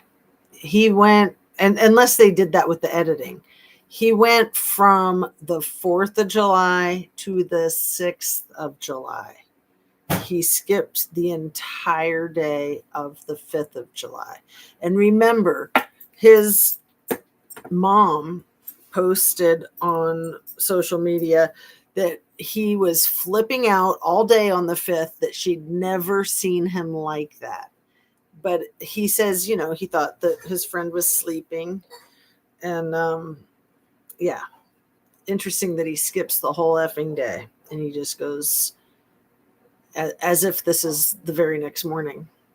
This is like 36 hours later. I hope when they haven't found your buddy in the last 2 days, and but there's still a little bit of hope there, you know, like maybe, you know, he's not gone, and maybe, you know, he's okay. But then why were you flipping out all day on the 5th? My reaction was just, I was with my buddy Brooks, and I broke down. I mean, I haven't experienced death a lot, but he said that he's known lots of people that have died out there on Horn Island. Remember? He said that like 5 minutes ago. Which is it, buddy? Especially with someone I'm as close with as Nolan. And I mean, I broke down, and I sat there on my buddy Brooks' shoulder, and I cried. And I was upset. I made a couple phone calls to my buddies and checked up on my buddies because, you know, I care about my buddies too. I mean, like, we're all experienced this. Like, we all realized at the same time. We all heard the news at the same time. Like, you know, he's gone. And so it was really, really hard on me. I mean, I've never experienced something like this. And it was traumatic. I mean, I could tell you where and when I was there, when I got that phone call, you know, where I was. And I just remember it like it was insane. Like, I can't even put into words how upset I was. You know, and how upset my friends were. So, and then comes the stories and the stories, backlash, right? The backlash, and the craziness. You guys are not hearing that you're responsible for it. You did it. You killed Nolan. So, what was the next step? Did you guys ever engage with police? Or yeah. So the first time engaged with police when the police called him and spoke with him over the phone. He didn't call the police to say, "Oh my God, what the F happened? You know, I thought my friend was off with this girl, and now I'm hearing that you just found his remains." But no. And the police didn't come talk to him in person. They just called him on the phone for a little chat. The police was July 7th. I talked to the lead investigator. And they waited a day. The next day, the 7th. And I told him my whole story, top to bottom. Dot every I, crossed every T. I told him everything I knew, every little detail. I mean, everything I could, you know, tell them to try to figure something out, you know. And you don't want to talk to the cops? Or no, of course not. You know, every person that was included, especially, you know, the guys that you see on social media, everybody cooperated with the police fully. You know, Dylan was with us on the way out, and he rode out on the boats with us. So, I mean, we were the first people to get questioned. I mean, we cooperated with the police the first time they called us. And, you know, first time they called us, we were the first people to get questioned on the 7th. They waited over 24 hours. We know that the first 48 hours is the most essential. So if they waited until the 7th, the first 48 hours is already gone. Because the first 48 hours started on the night of the 4th of July when Nolan's mom, Christine, couldn't get anybody to take a missing persons report. And that was the night of the 4th. So then the night of the 5th would be 24 hours. The night of the 6th would be 48 hours. And now we're on the 7th, and they've started doing some investigating. Ouch. Ouch. We talked to them, you know, as soon as they needed, and we were fully cooperative. And the new Google Pixel 11 Pro for $0 at AT&T. Thanks for being here, Josh. Anna B's really wanted to be here, but some stuff came up. Hopefully she'll make it in. She thought she could be here, and then stuff came up. I appreciate you and your comments if you are still here. Get through these ads. Skip. Skip. There's Anna B's. Oh, it got stuck. Look at what happened, you guys. How could it do that to me? Okay, it got stuck. How much time lapsed? Hold on. 11:24. Skip.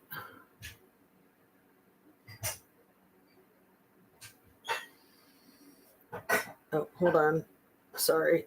Let me pause that and get caught up with your chat.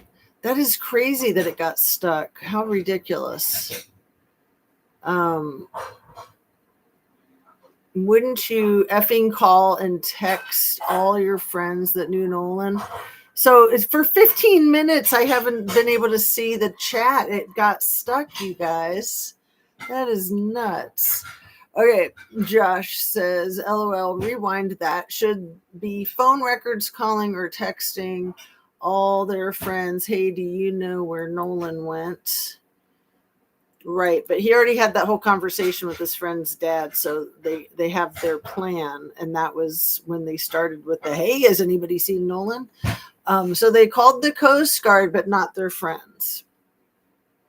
100 points for the doggy. Sunday. She is wearing her Sunday best, it appears, as well. I got my hair up in a bun.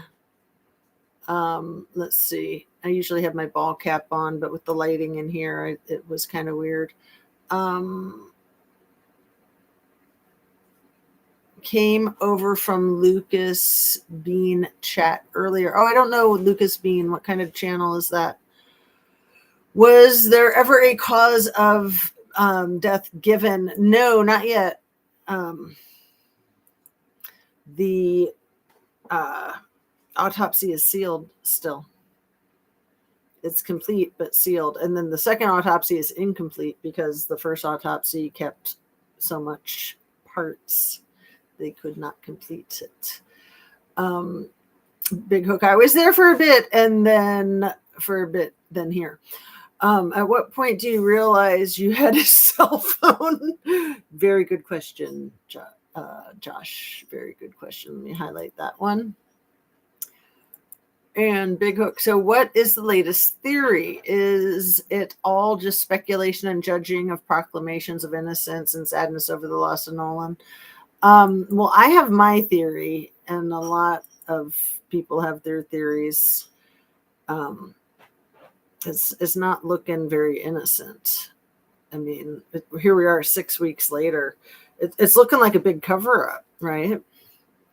There's Anna B's. Hey, Jazz, Josh, Big Hook, and everyone. I'm in the ER waiting room. Oh, no, I'm so sorry, Anna B's. Are you okay? Is everything okay? My goodness. Hi, Anna. A cell phone record should paint a picture, right? They should. Is it serious, or are you bringing someone for help?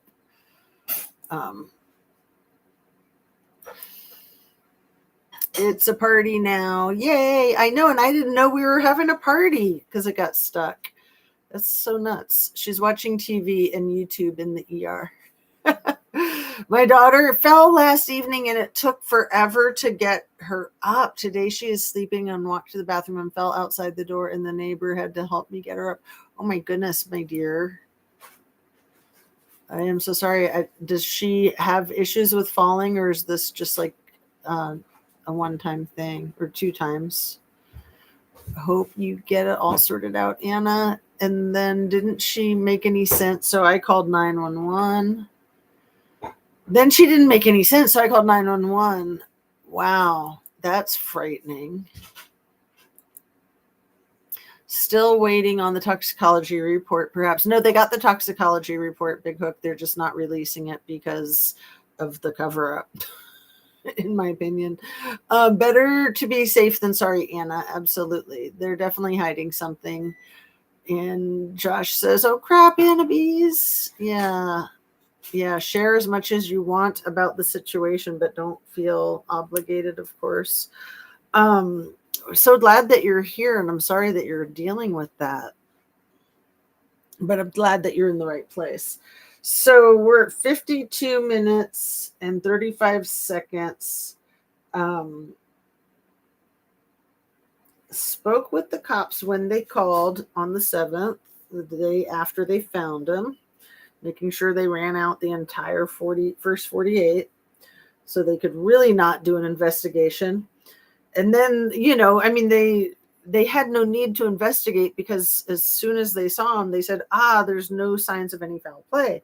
So then for some reason they decided to investigate the next day when there's no.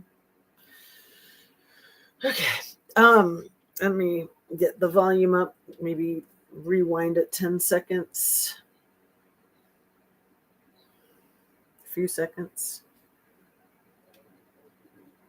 We cooperated with the police the first time they called us, and we talked to them as soon as they needed, and we were fully cooperative. And we see Benjamin Crump coming to town. That bad Benjamin Crump, riling up all kinds of trouble. Race. What's your feeling about that? Do you think that any of this has anything to do with race, or because I mean, obviously something happened to Nolan.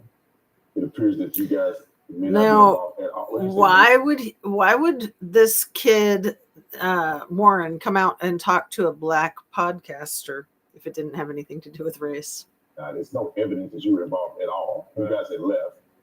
But do you think that there's a racial component to any of this? Of course not. I mean, I think. Why didn't he just go straight to Erica at the TPUSA and have her interview him?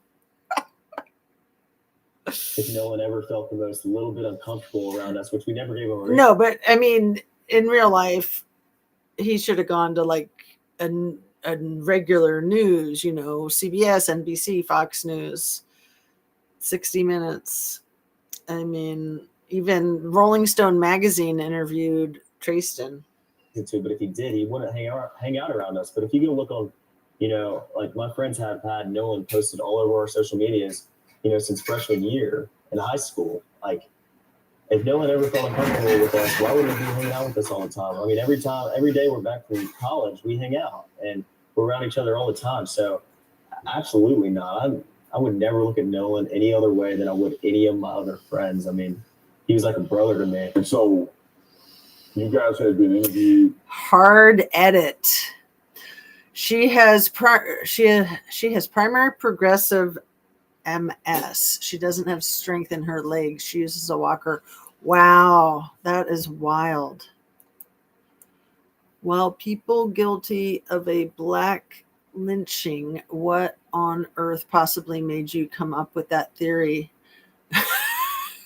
White people guilty of a black lynching, what on earth possibly made you come up with that theory? And Big Hook, you seem like you're very in touch with the culture in the United States, and Mississippi is bad to the bone. Like every state has its issues and its corruption, but Mississippi takes the cake, especially with racist crap. Anna sending good vibes. That's so nice, Josh. Yeah. Seriously, Anna Bees. Race Batum Tatum inserting himself into the hate crime explanation not being given. Right. And then he's accusing Ben Crump of race baiting. It's so annoying. He's so annoying. Thanks, you guys. It's keeping me from going crazy, not knowing what is going on. Yeah.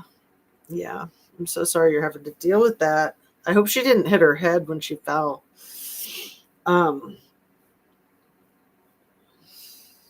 Canadian Big Hook is more American than half this country. Do you have dual citizenship, Big Hook, or are you all Canadian? Good evening, dang it, Nancy. Good evening, Jazz in chat. Did you hear Sean Grayson passed away in prison today for the unaliving of Sonia Massey? Hell yes, karma is real.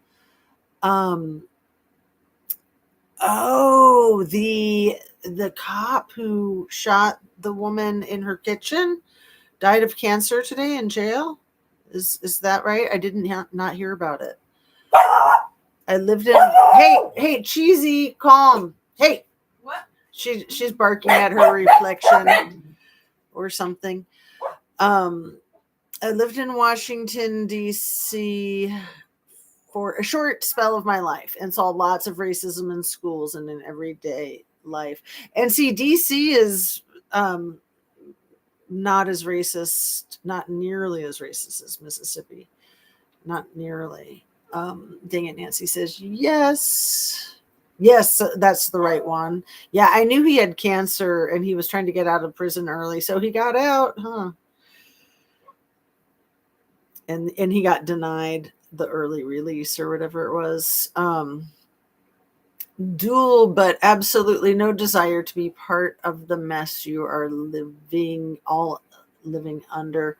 I know, but it's still messing with you too, because the tariffs and all that stupid crap. Doggy points again. I have dual citizenship in Germany going back next month. Oh, how cool is that? Dang it, Nancy. So let's see.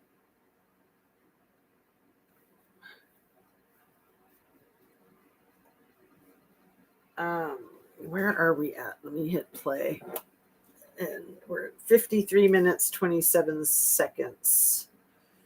And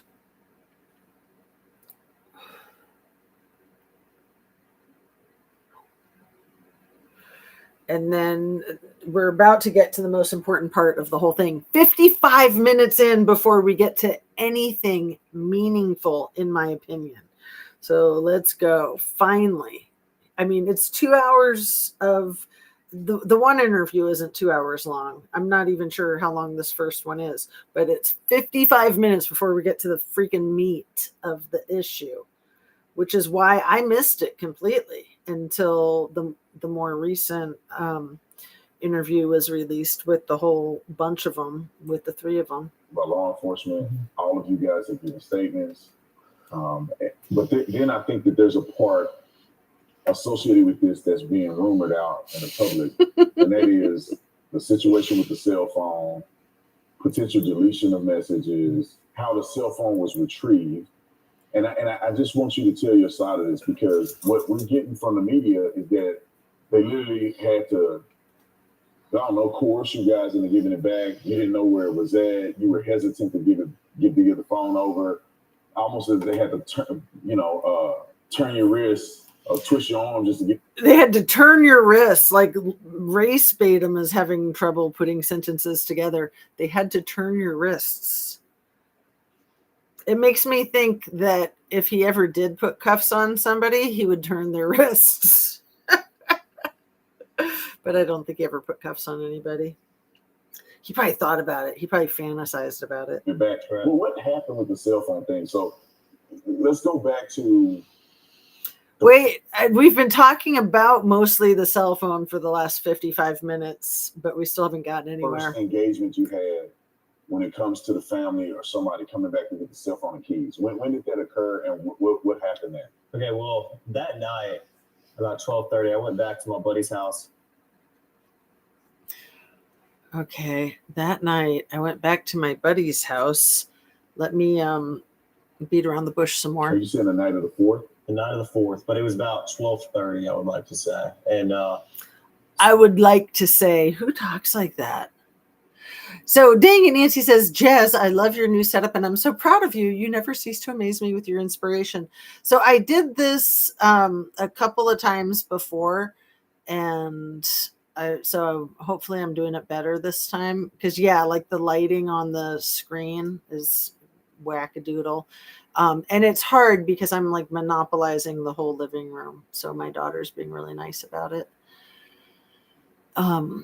Moved to Canada in 1977, lived 1 year in California, then another in Newfoundland, and then the last 24 years in Vancouver, BC, Canada. How exciting. Those sound like lovely places to live.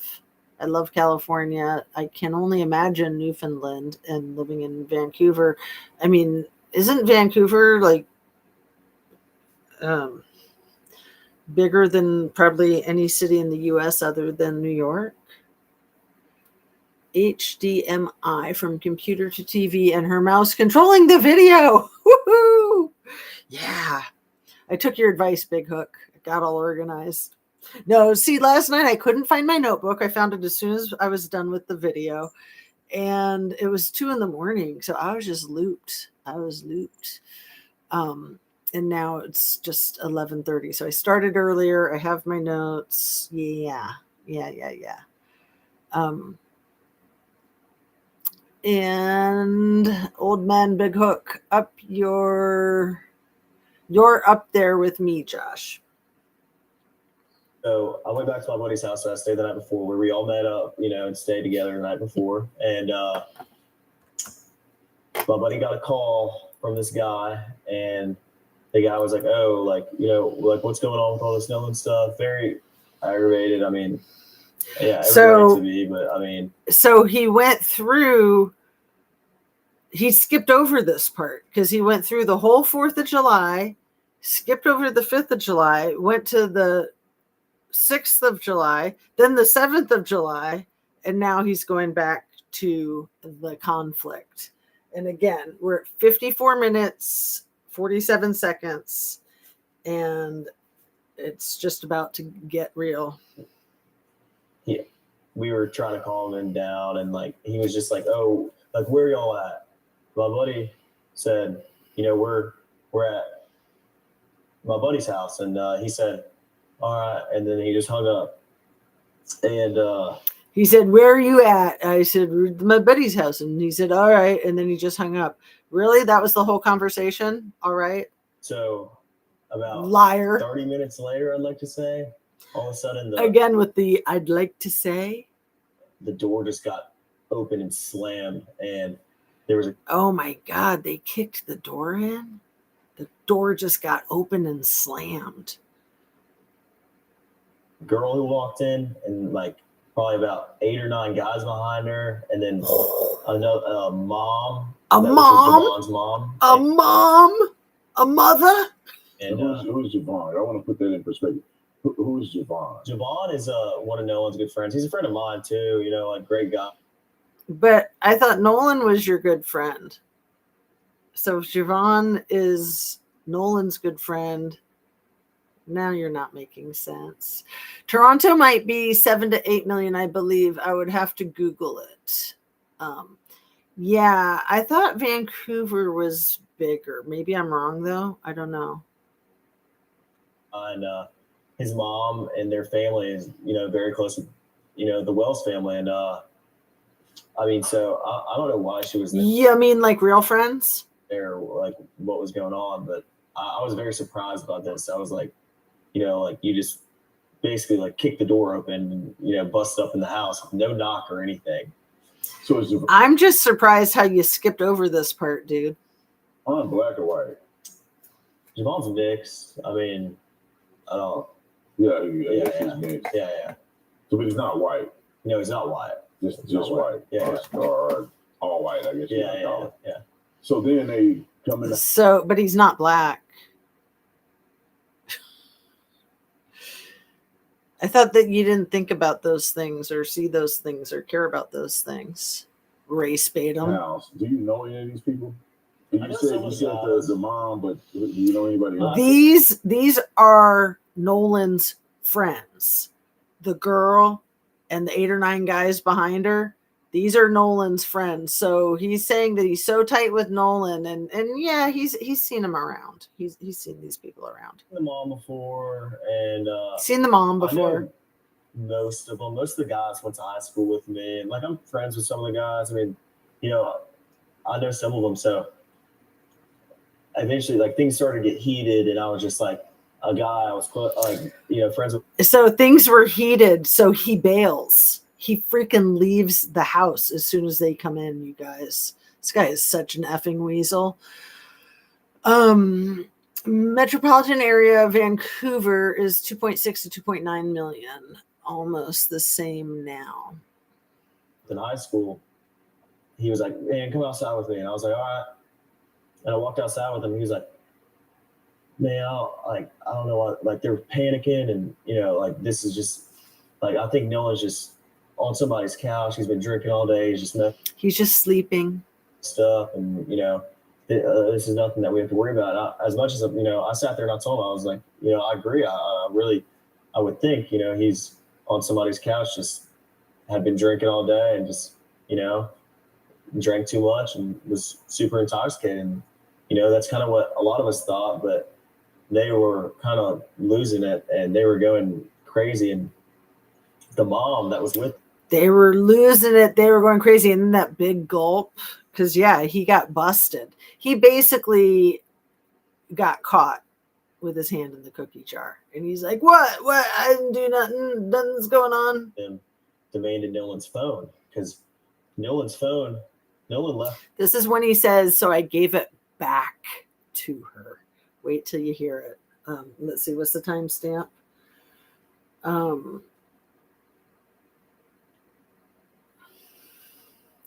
The phone was in possession in Wyatt's truck. The phone was in possession in Wyatt's truck. That's a couple minutes off. And then it's right after that where he says the thing about, well, we don't have his password. And then we handed it back. Very, very telling. We handed it back. Wait till you hear this, man. Keep your ear open. The phone on the boat. And when we ran in, Nolan didn't ask for his phone. And his keys were not on the boat because his car was parked. When we ran in, Nolan didn't ask for his phone. Let me rewind this for a couple of seconds. Nolan left the phone on the boat. And when we ran in, Nolan didn't ask for his phone. And his keys were not on the... And when we ran in, Nolan didn't ask for his phone. See, I think he just screwed up there. I think that he's talking about when they got off the boat. That's what I think. Seriously.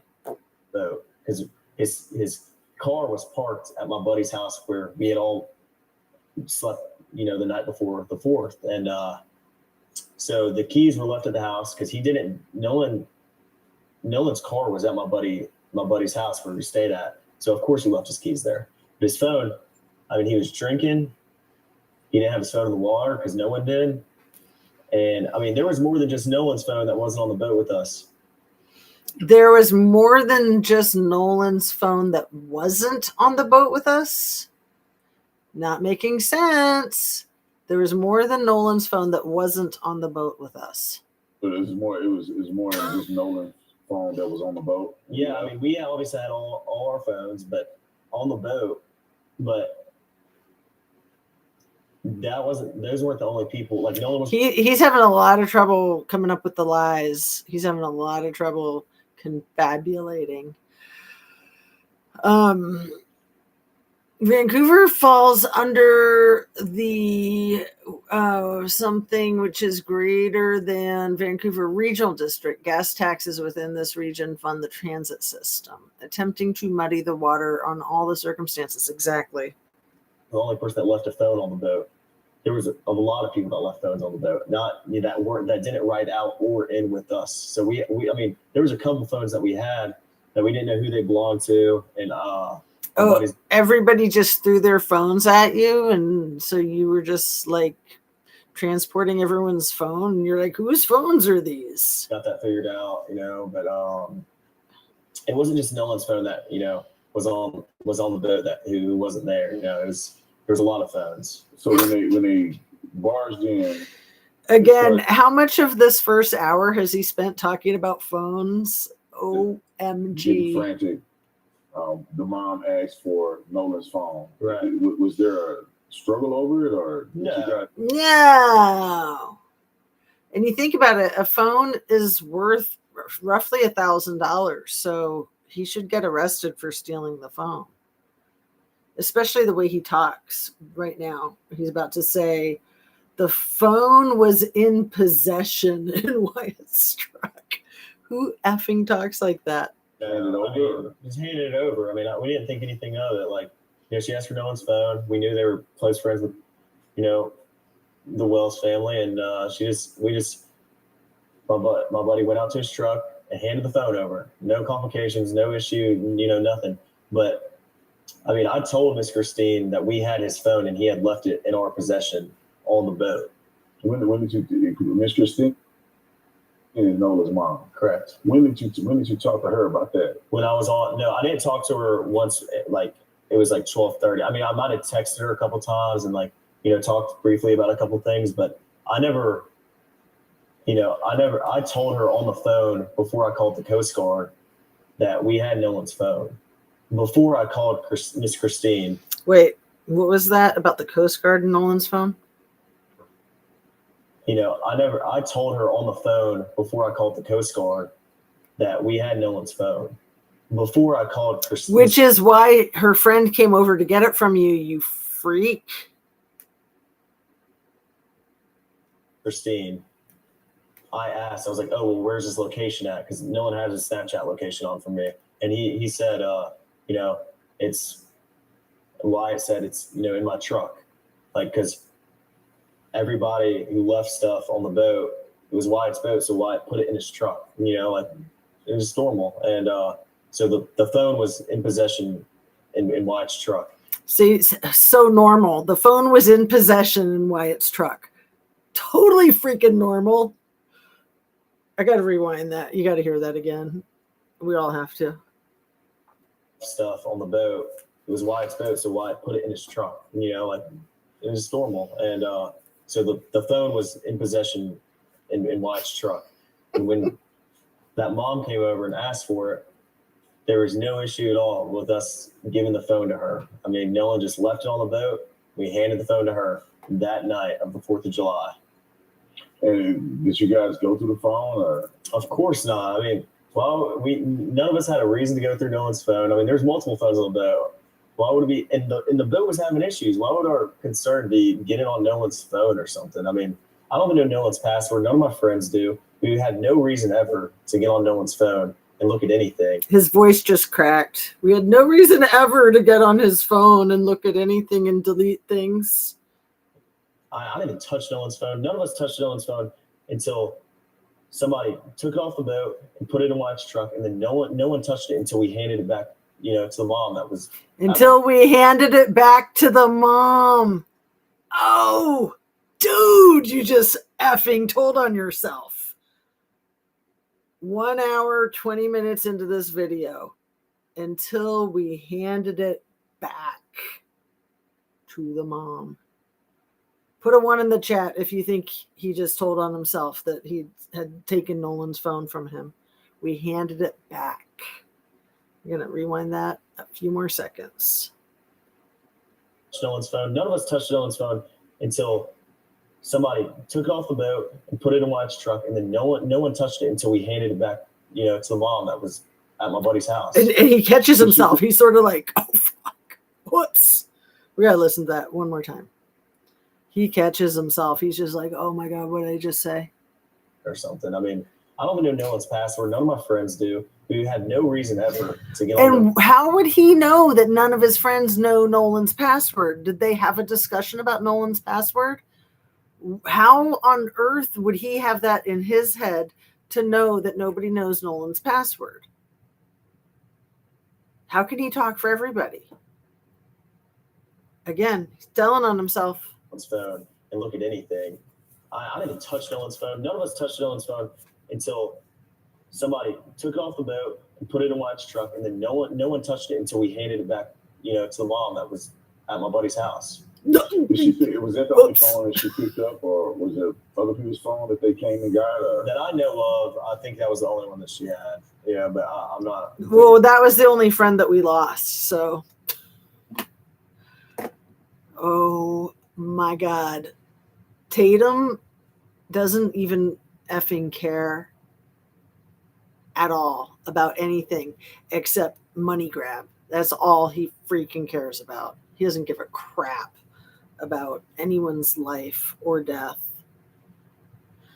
Like in that interview with the psychologist, Mr. Connie, I'm forgetting his first name for the moment.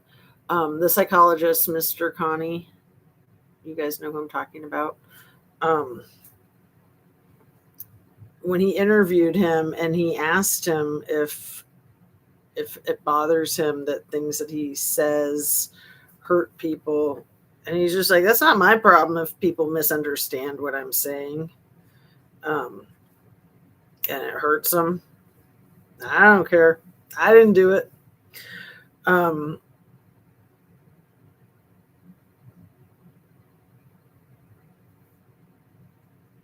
Let's see. What is his first name? Elliot Connie. He's such a great guy. That interview, didn't we go over some of that together? Yeah, we did. We went over the whole interview together. Okay. And yeah, a lot of people paid attention to that interview. So that's good. Let's see. Let me get caught up. The truth will only be known for a select few. The real question is, will anyone squeal knowing they all will be charged? Well, I think people are really afraid to squeal because there'll be ramifications for decades the way this small town is run. And look what they did to Nolan. They'll do it to anybody, in my opinion. What's weird is nobody ever says anyone was drunk. Well, because they were doing the blow, man. I hear we were drinking, but never we were drunk, right? Guilt by association is why so many people are tight-lipped. Well, and just fear. It's like, it's that mob mentality, you know, drinking the Kool-Aid. And yeah, I mean, I get it. I understand. But what people are so stupid, like they don't realize how much danger they're in if they don't talk. I mean, you've got unalivers running around free. That's not safe for anybody. So, you know, for fear of putting a target on your own back, just when there's a target on everybody's back, basically, you know what I'm trying to say? Big hook, and they're stuck there with all the families. Exactly. It's very dangerous. I mean, I'm surprised that Christine, Nolan's mother, is so brave, because look what they did to her baby. But I'm so glad that she is so brave. And same with the dad. You know, the dad has been speaking more lately. He's probably just not as articulate as the mom and just so choked up with his feelings. But I mean, he is articulate now that he's talking more. His mom would be natural. Shut the F up. You don't talk. Lawyers do your talking for you, idiot. Exactly, Big Hook. That's what's so crazy. But these people think that they're above the law because his stepmom is the judge. They're just like, we got this. You know, the judge who, I'm trying to remember who the judge is friends with other than everybody. Angel McIlrath, Angel Myers McIlrath, the DA, she hangs out with Warren's dad because the judge and the DA are friends. So I have that picture that I found of them at a party together, and Angel is like all chummy with Warren's dad, Dr. Benjamin Hudson, who allegedly has been on an administrative leave from the hospital that he works at ever since Nolan's passing. So that's very telling. And then it's like the Streisand effect that they're trying to keep that under wraps. Like if you Google it, Google will deny it. But apparently it's true.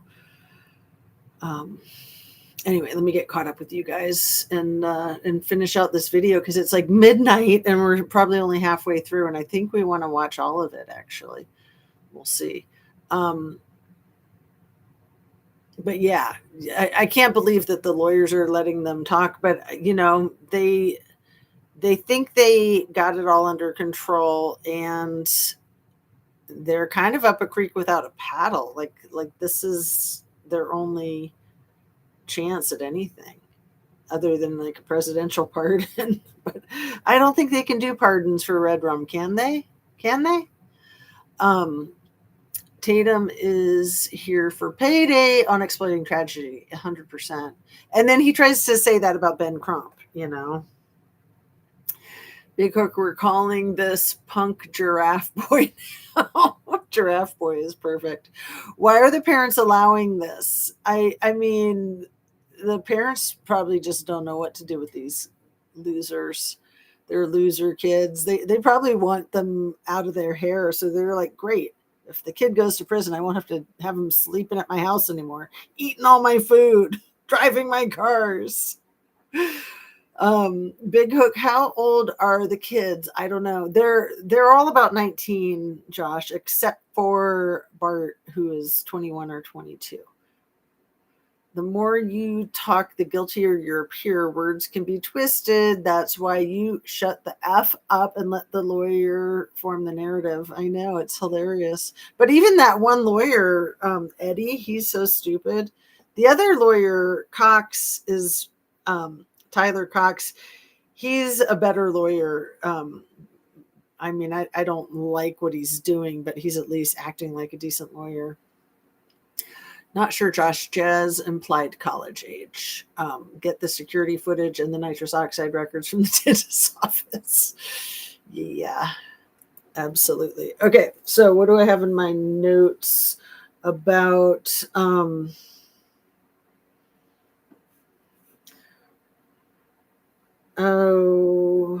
we handed it back. No one was in contact with his phone. He's about to say this in a minute. Okay, let's just hit play. I got all these gadgets. Okay, let's use this gadget. Sure, I think that's the only one that she took Nolan's. That's it. And so we're on the 4th, where the night, probably going into the morning of the 5th, this happens. Then the dad comes back at some point to get the keys. Same night.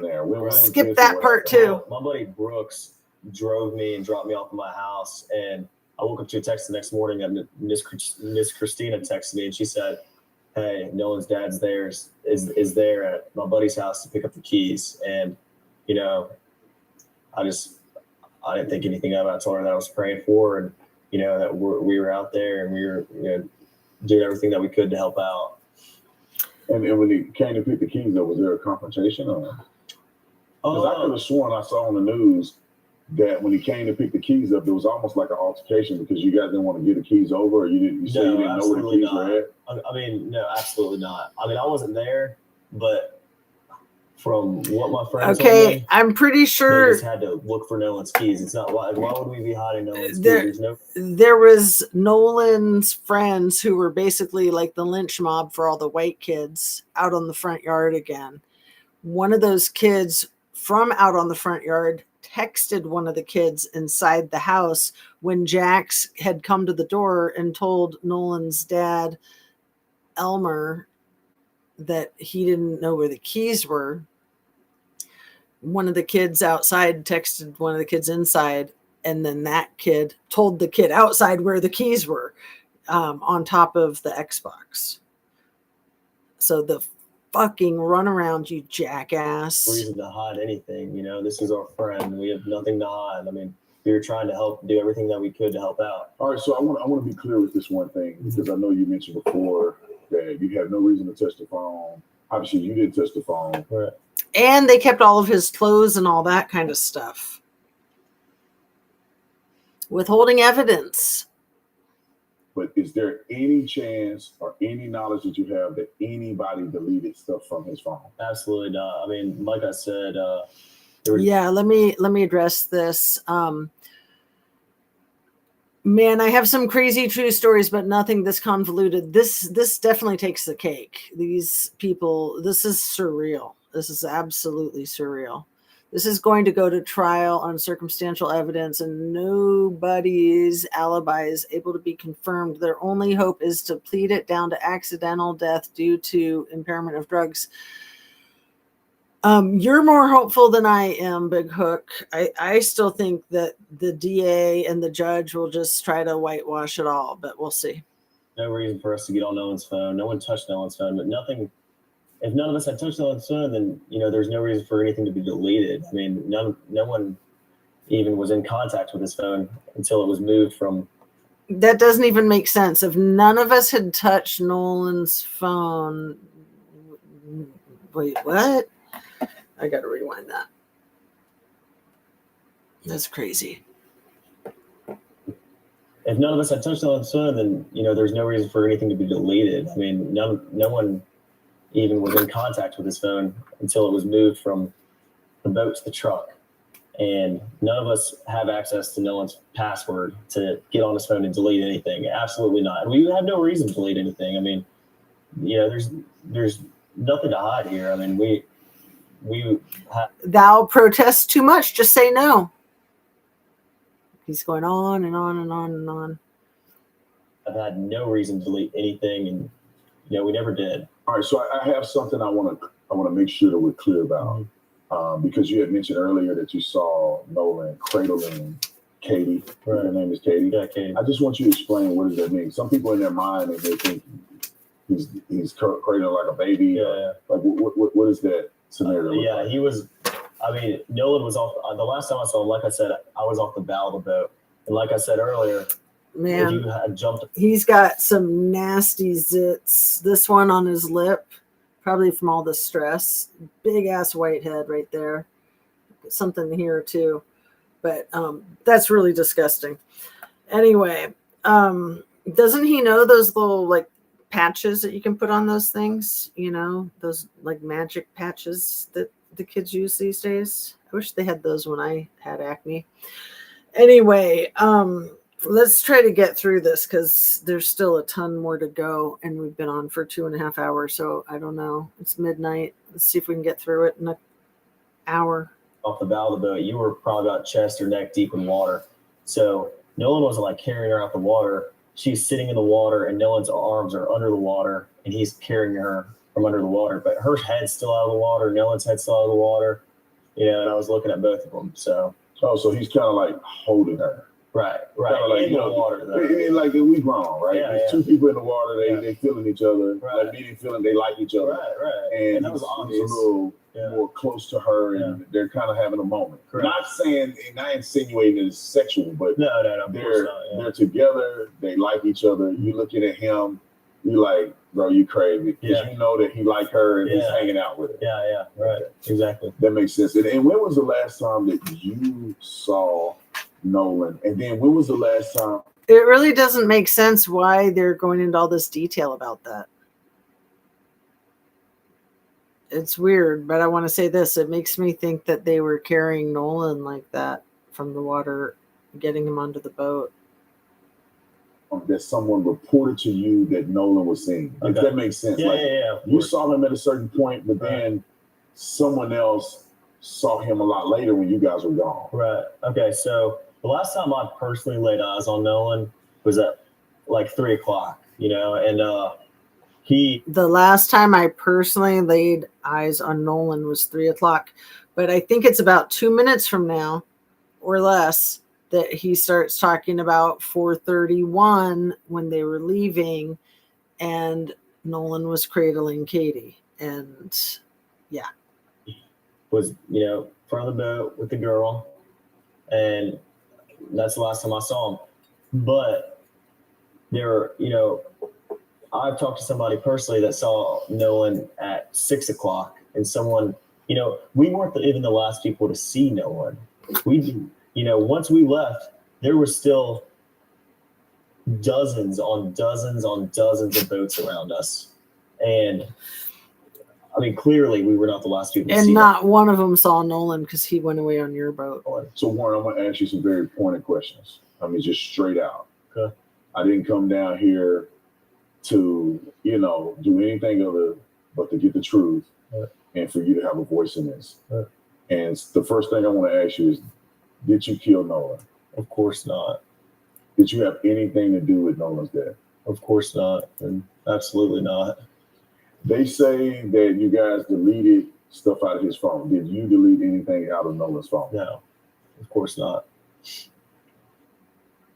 Amy Acton's medical knowledge described as insufficient to the state medical board. Police officers. Amy Acton is awesome, and she's definitely going to be our next governor. So they're trying to trash her because they want that Vivek Ramaswamy to win, this like billionaire from India who everybody hates, even the Republicans. Like our Republican governor hates him. Our Republican governor loves Amy because she rocks.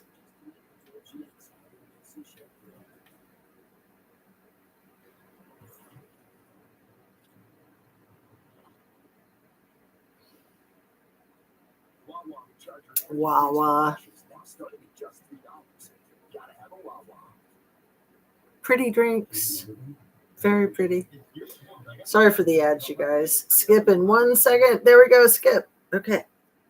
Your mom act like, or at least she portrayed on television, and the rumors are that you weren't really good friends with Nolan. Is that true or not? Absolutely not. I hung out with Nolan probably like 3 days a week. I mean, seriously, at least. Some days my friends want to hang out every single day, and Nolan was always there. So, and obviously people may see this and know the facts later, that you weren't able to go to the funeral. Tap dancing Tatum. Right. Why didn't you go? What was that? Well, I mean, with everything going on social media right now, with people saying the crazy things that they're saying, I would never want to take the attention off of Nolan and his family. They don't deserve that. And no, they don't deserve any of this crap. Personal reasons. I mean, F-wad. I've gotten thousands of death threats. My thousands. Got thousands of death threats. You deserve millions. And, for my own safety, I'm not going to put my own health and safety at risk. It breaks my heart that I can't go, and it hurt me. I'll only put Nolan's health and safety at risk. Because obviously, I want to say my last goodbyes to one of my best friends, but I mean, if I'm getting thousands of death threats with people saying they're going to kill me and do crazy things to my family and I. Again, he did the and I do crazy things to I. No, it's crazy things to me. Where'd he get educated, man? Was he homeschooled? I bet he was homeschooled because these are all TPUSA people. I bet he was homeschooled. Nothing against homeschool, but that's the thing with homeschools, that there's a lot of things they miss. A lot of things they miss. I'm going to bring myself to go because, I got to put my own safety first. And if that means, missing my friend's funeral, but it's. But it makes sense now the way he talks. But the big thing that I am concerned about with homeschool and why I didn't do it with my kids, because I thought about it for various reasons. The socialization, man, they need the social milieu, and I know that they have social milieu for kids that are homeschooled, but they miss a lot of stuff like when to say me versus I, and just how to speak in regular sentences. Horrible, and I wish I could have been there, but that's what's been going on, And, you guys, I think this is the first time that you publicly gave a statement about this. Mm-hmm. Yeah. And obviously you're doing it with me. We're going to put it out there for the world. Why did you choose to do it now? And why did you choose to not speak to anybody but me? Right. Okay. Well, Officer Tatum, I've been watching you for a good while now, and I think you're a great guy. You've kind of, ever since things got really hot, you've kind of been on my friends and I's side, and I really like that about you. I mean, I thought you were very confident and well spoken, and I really enjoyed that. And all my friends and I watch you. We all think you're great. We love your faith with the Lord. We try to be closer and closer with the Lord every day, and so did Nolan. But we just really liked the way you spoke about us and how you took our side, not based off someone's agenda and, you know, based off of race. Because, I mean, that's a horrible thing, you know. Was this about race? Did this have anything to do with race as far as from your perspective? Absolutely not. I mean, Nolan's been a great friend of mine since 8th grade. Nolan isn't my only friend of color. And, you know, I have plenty of friends through high school and friends I have now, not just Nolan, who are Black, Mexican. You know, I've never looked at that, and none of my friends ever have. Like, and if you do, you know, that's disgusting, you know? And if you had It is disgusting, but you know, you're lying. Anyway, this interview is almost over, and then Tristan. And I think that Katie interviewed with Tatum too, because of something that is said in the interview with Tristan. But that interview has not, and probably never will be shown. We'll see. chance to, you know, tell the world that have painted this picture of you and your friends as being potential murderers of Nolan, white supremacists, racists, what would you want the world to know if you can summarize to them in a very short paragraph or a few sentences? Yeah. What would you want to say to them if you had the opportunity? I would want to say to them that my family and I are praying for y'all. You know, I can never bring myself to tell somebody that I'm going to kill them and that I'm going to, you know, I've received in my family. And so you didn't tell Nolan that you were going to do that? So yeah, I appreciate your comment, Big Hook, and good night if you're still here. But yeah, that is what we're doing. We're going over this with a fine-tooth comb for sure, because it's really important, and they will get away with it if content creators don't keep the pedal to the metal, in my opinion. Always received absolutely horrible threats about this, and you know, I want people to know that our faith with the Lord is stronger and means more to us than anything. And we all trust in the Lord, and for the Lord to reveal the truth. And I know that's what will happen because I have faith and my family has faith. But I want people to know that I'm praying for them. And if they want to speak hate and speak, you know, these horrible things, and I mean, you're obviously not in the right state of mind, and you need to work on yourself. It's a horrible thing, and you know, but race was never a thing between Nolan and I and my friends. I mean, I have friends in my friend group that are Mexican and, you know, mixed, Black. I mean, that's never mattered. I think it's just absolutely disgusting that people try to make this narrative out of something that it's absolutely not, first off, and out of something that they have zero facts about. And Jackson why County again are never you released meeting any with the facts. Black guy? There haven't been any facts about this case other than that, you know, just timelines and, you know, stuff like that. But it's horrible that people have made this out to be something that it's absolutely not. What? That didn't even make sense. Timelines and stuff like that. We got to rewind that. Just timelines and, you know, stuff like that. But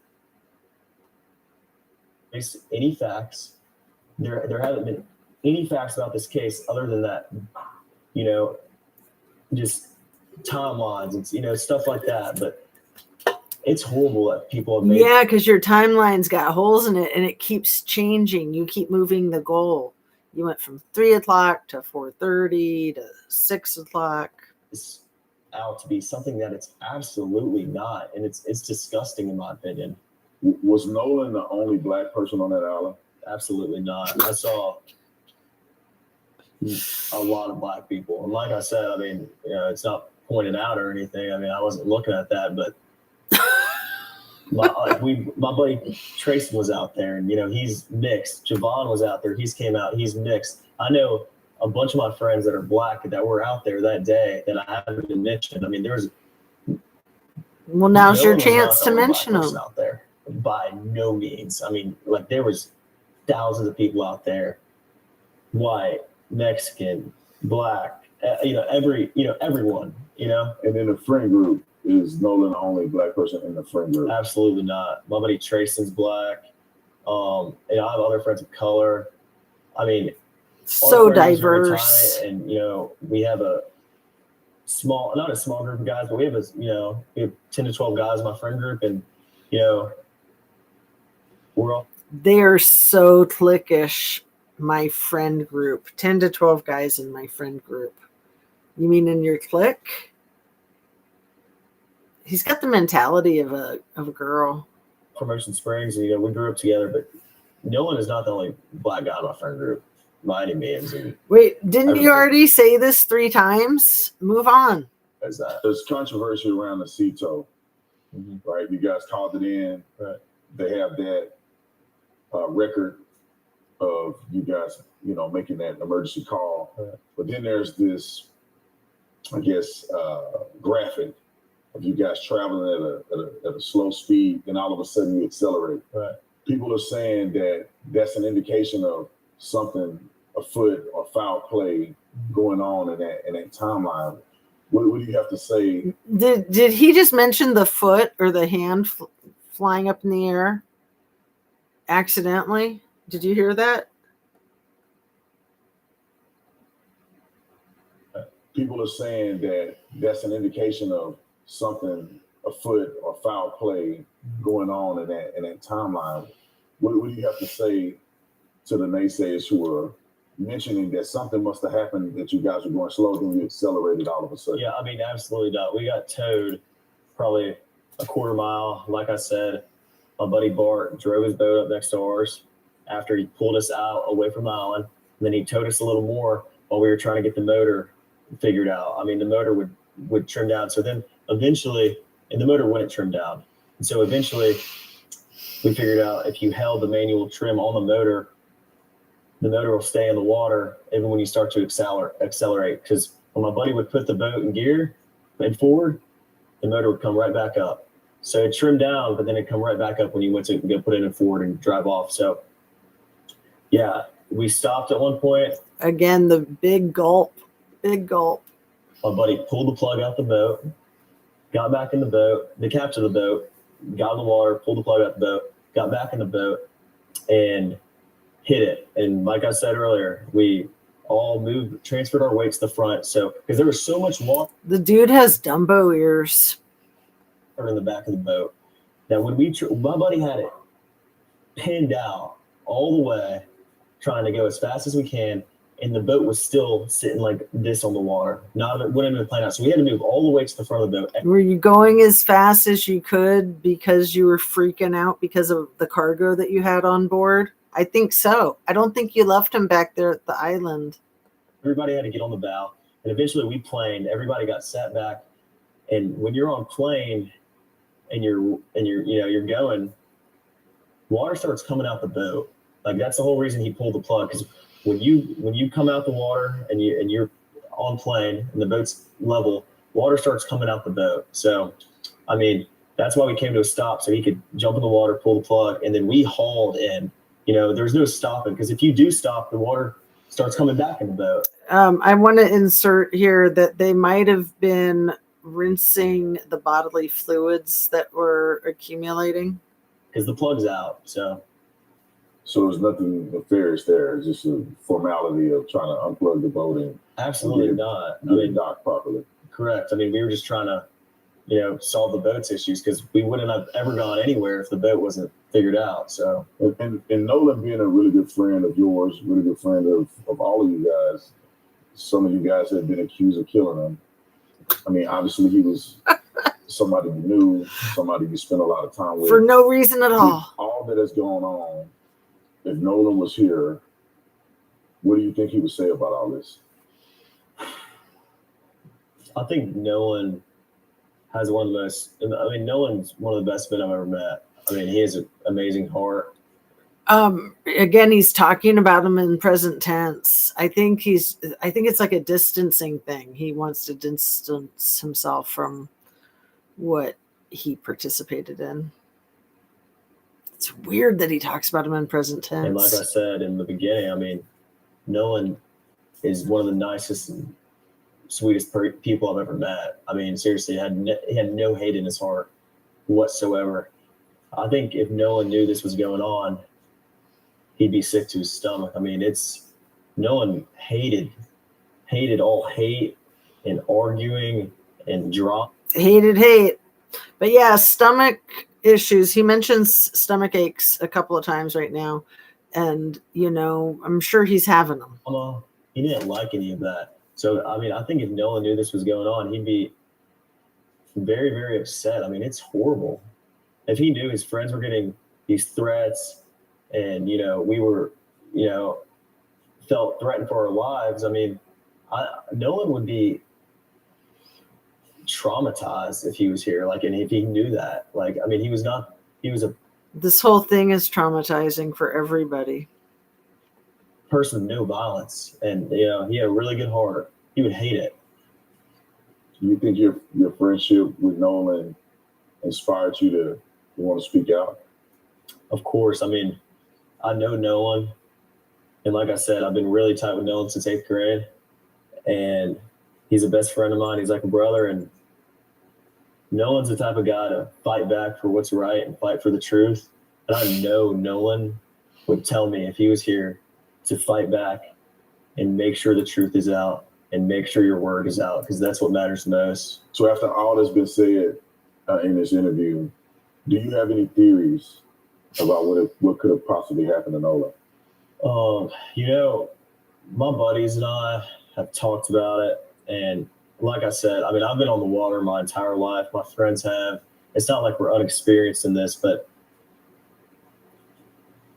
Nolan was my best friend, and he was my friend's best friends, and well, he was like a brother to me.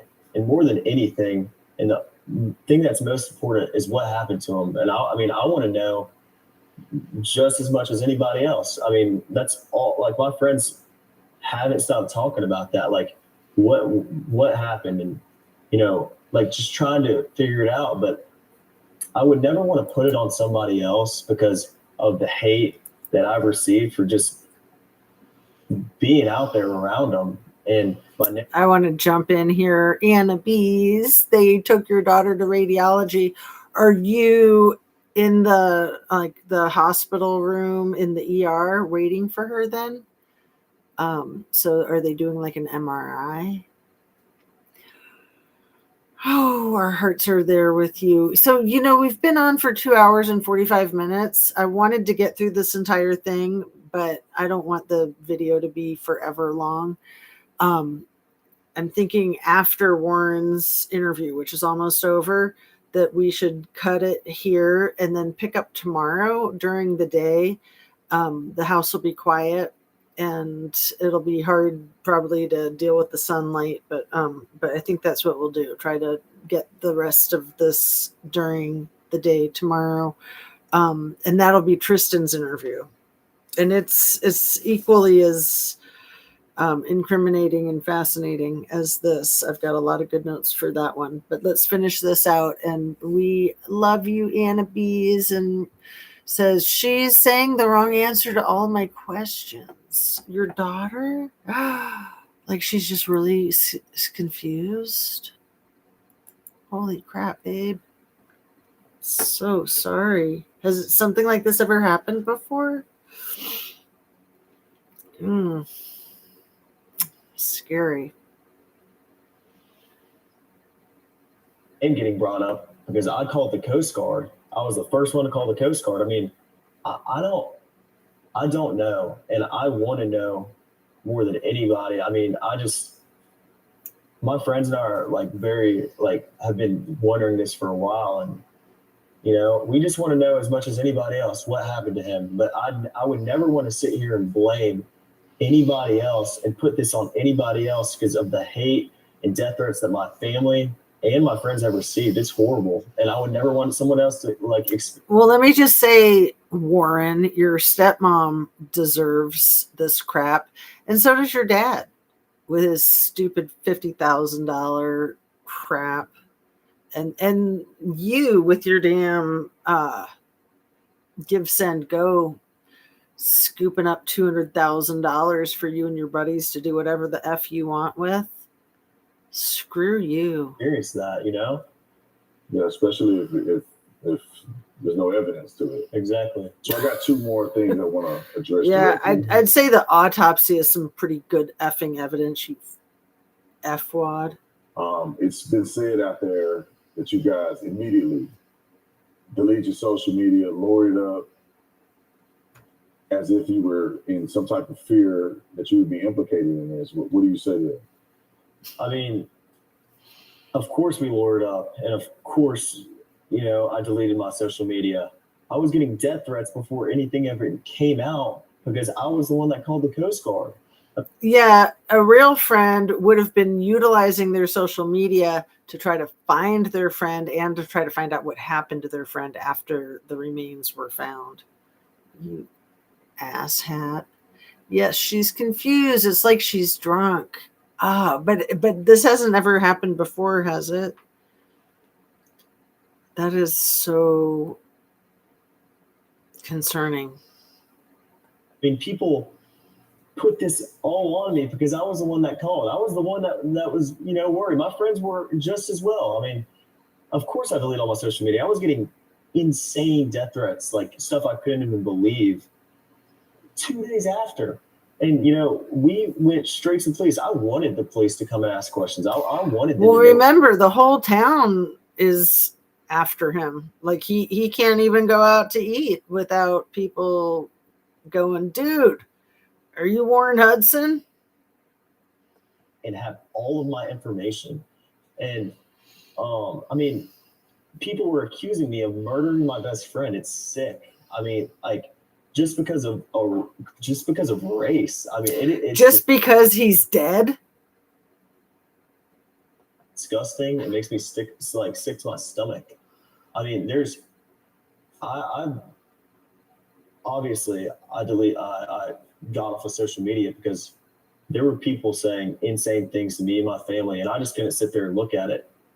I mean, that's it. Warren, thank you so much, man, for being bold and courageous, for telling your bold and courageous. Tatum, sit down, take a seat. Story. The purpose of me doing this and flying down here is because I wanted to know for myself. I always felt that the narrative that was out there wasn't quite complete. It seems like it was a rush to judgment. And I know that you could have taken the opportunity to say, you know what, I'm not going to say anything. I'm afraid for my life. And I'm just not going to put my neck out there. But I applaud you and appreciate you for stepping up, for doing what Nolan will be proud of you doing.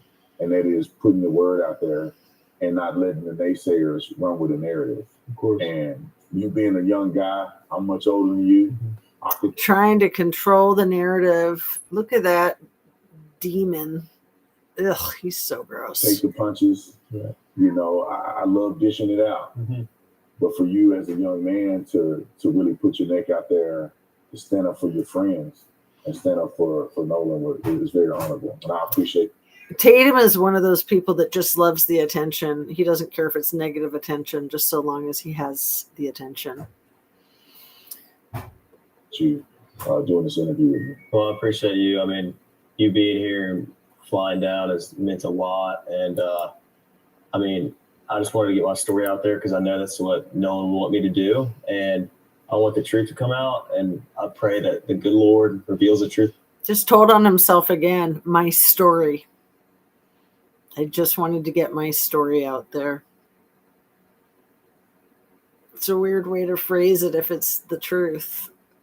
Don't you think? To everybody. So thank you, Brandon. Appreciate you, man. Thank you. Did you have anything to do with Nolan? So we're gonna pause it there since we're getting close to 3 hours. And yes, Anna B's, Josh says, Anna B's, could it be a stroke? Josh, I think it's UTI, severe dehydration, possible rhabdomyolysis and sepsis. Damn. Anna B's, my mom had a situation like that when then she was diagnosed with the kidney failure. Yeah.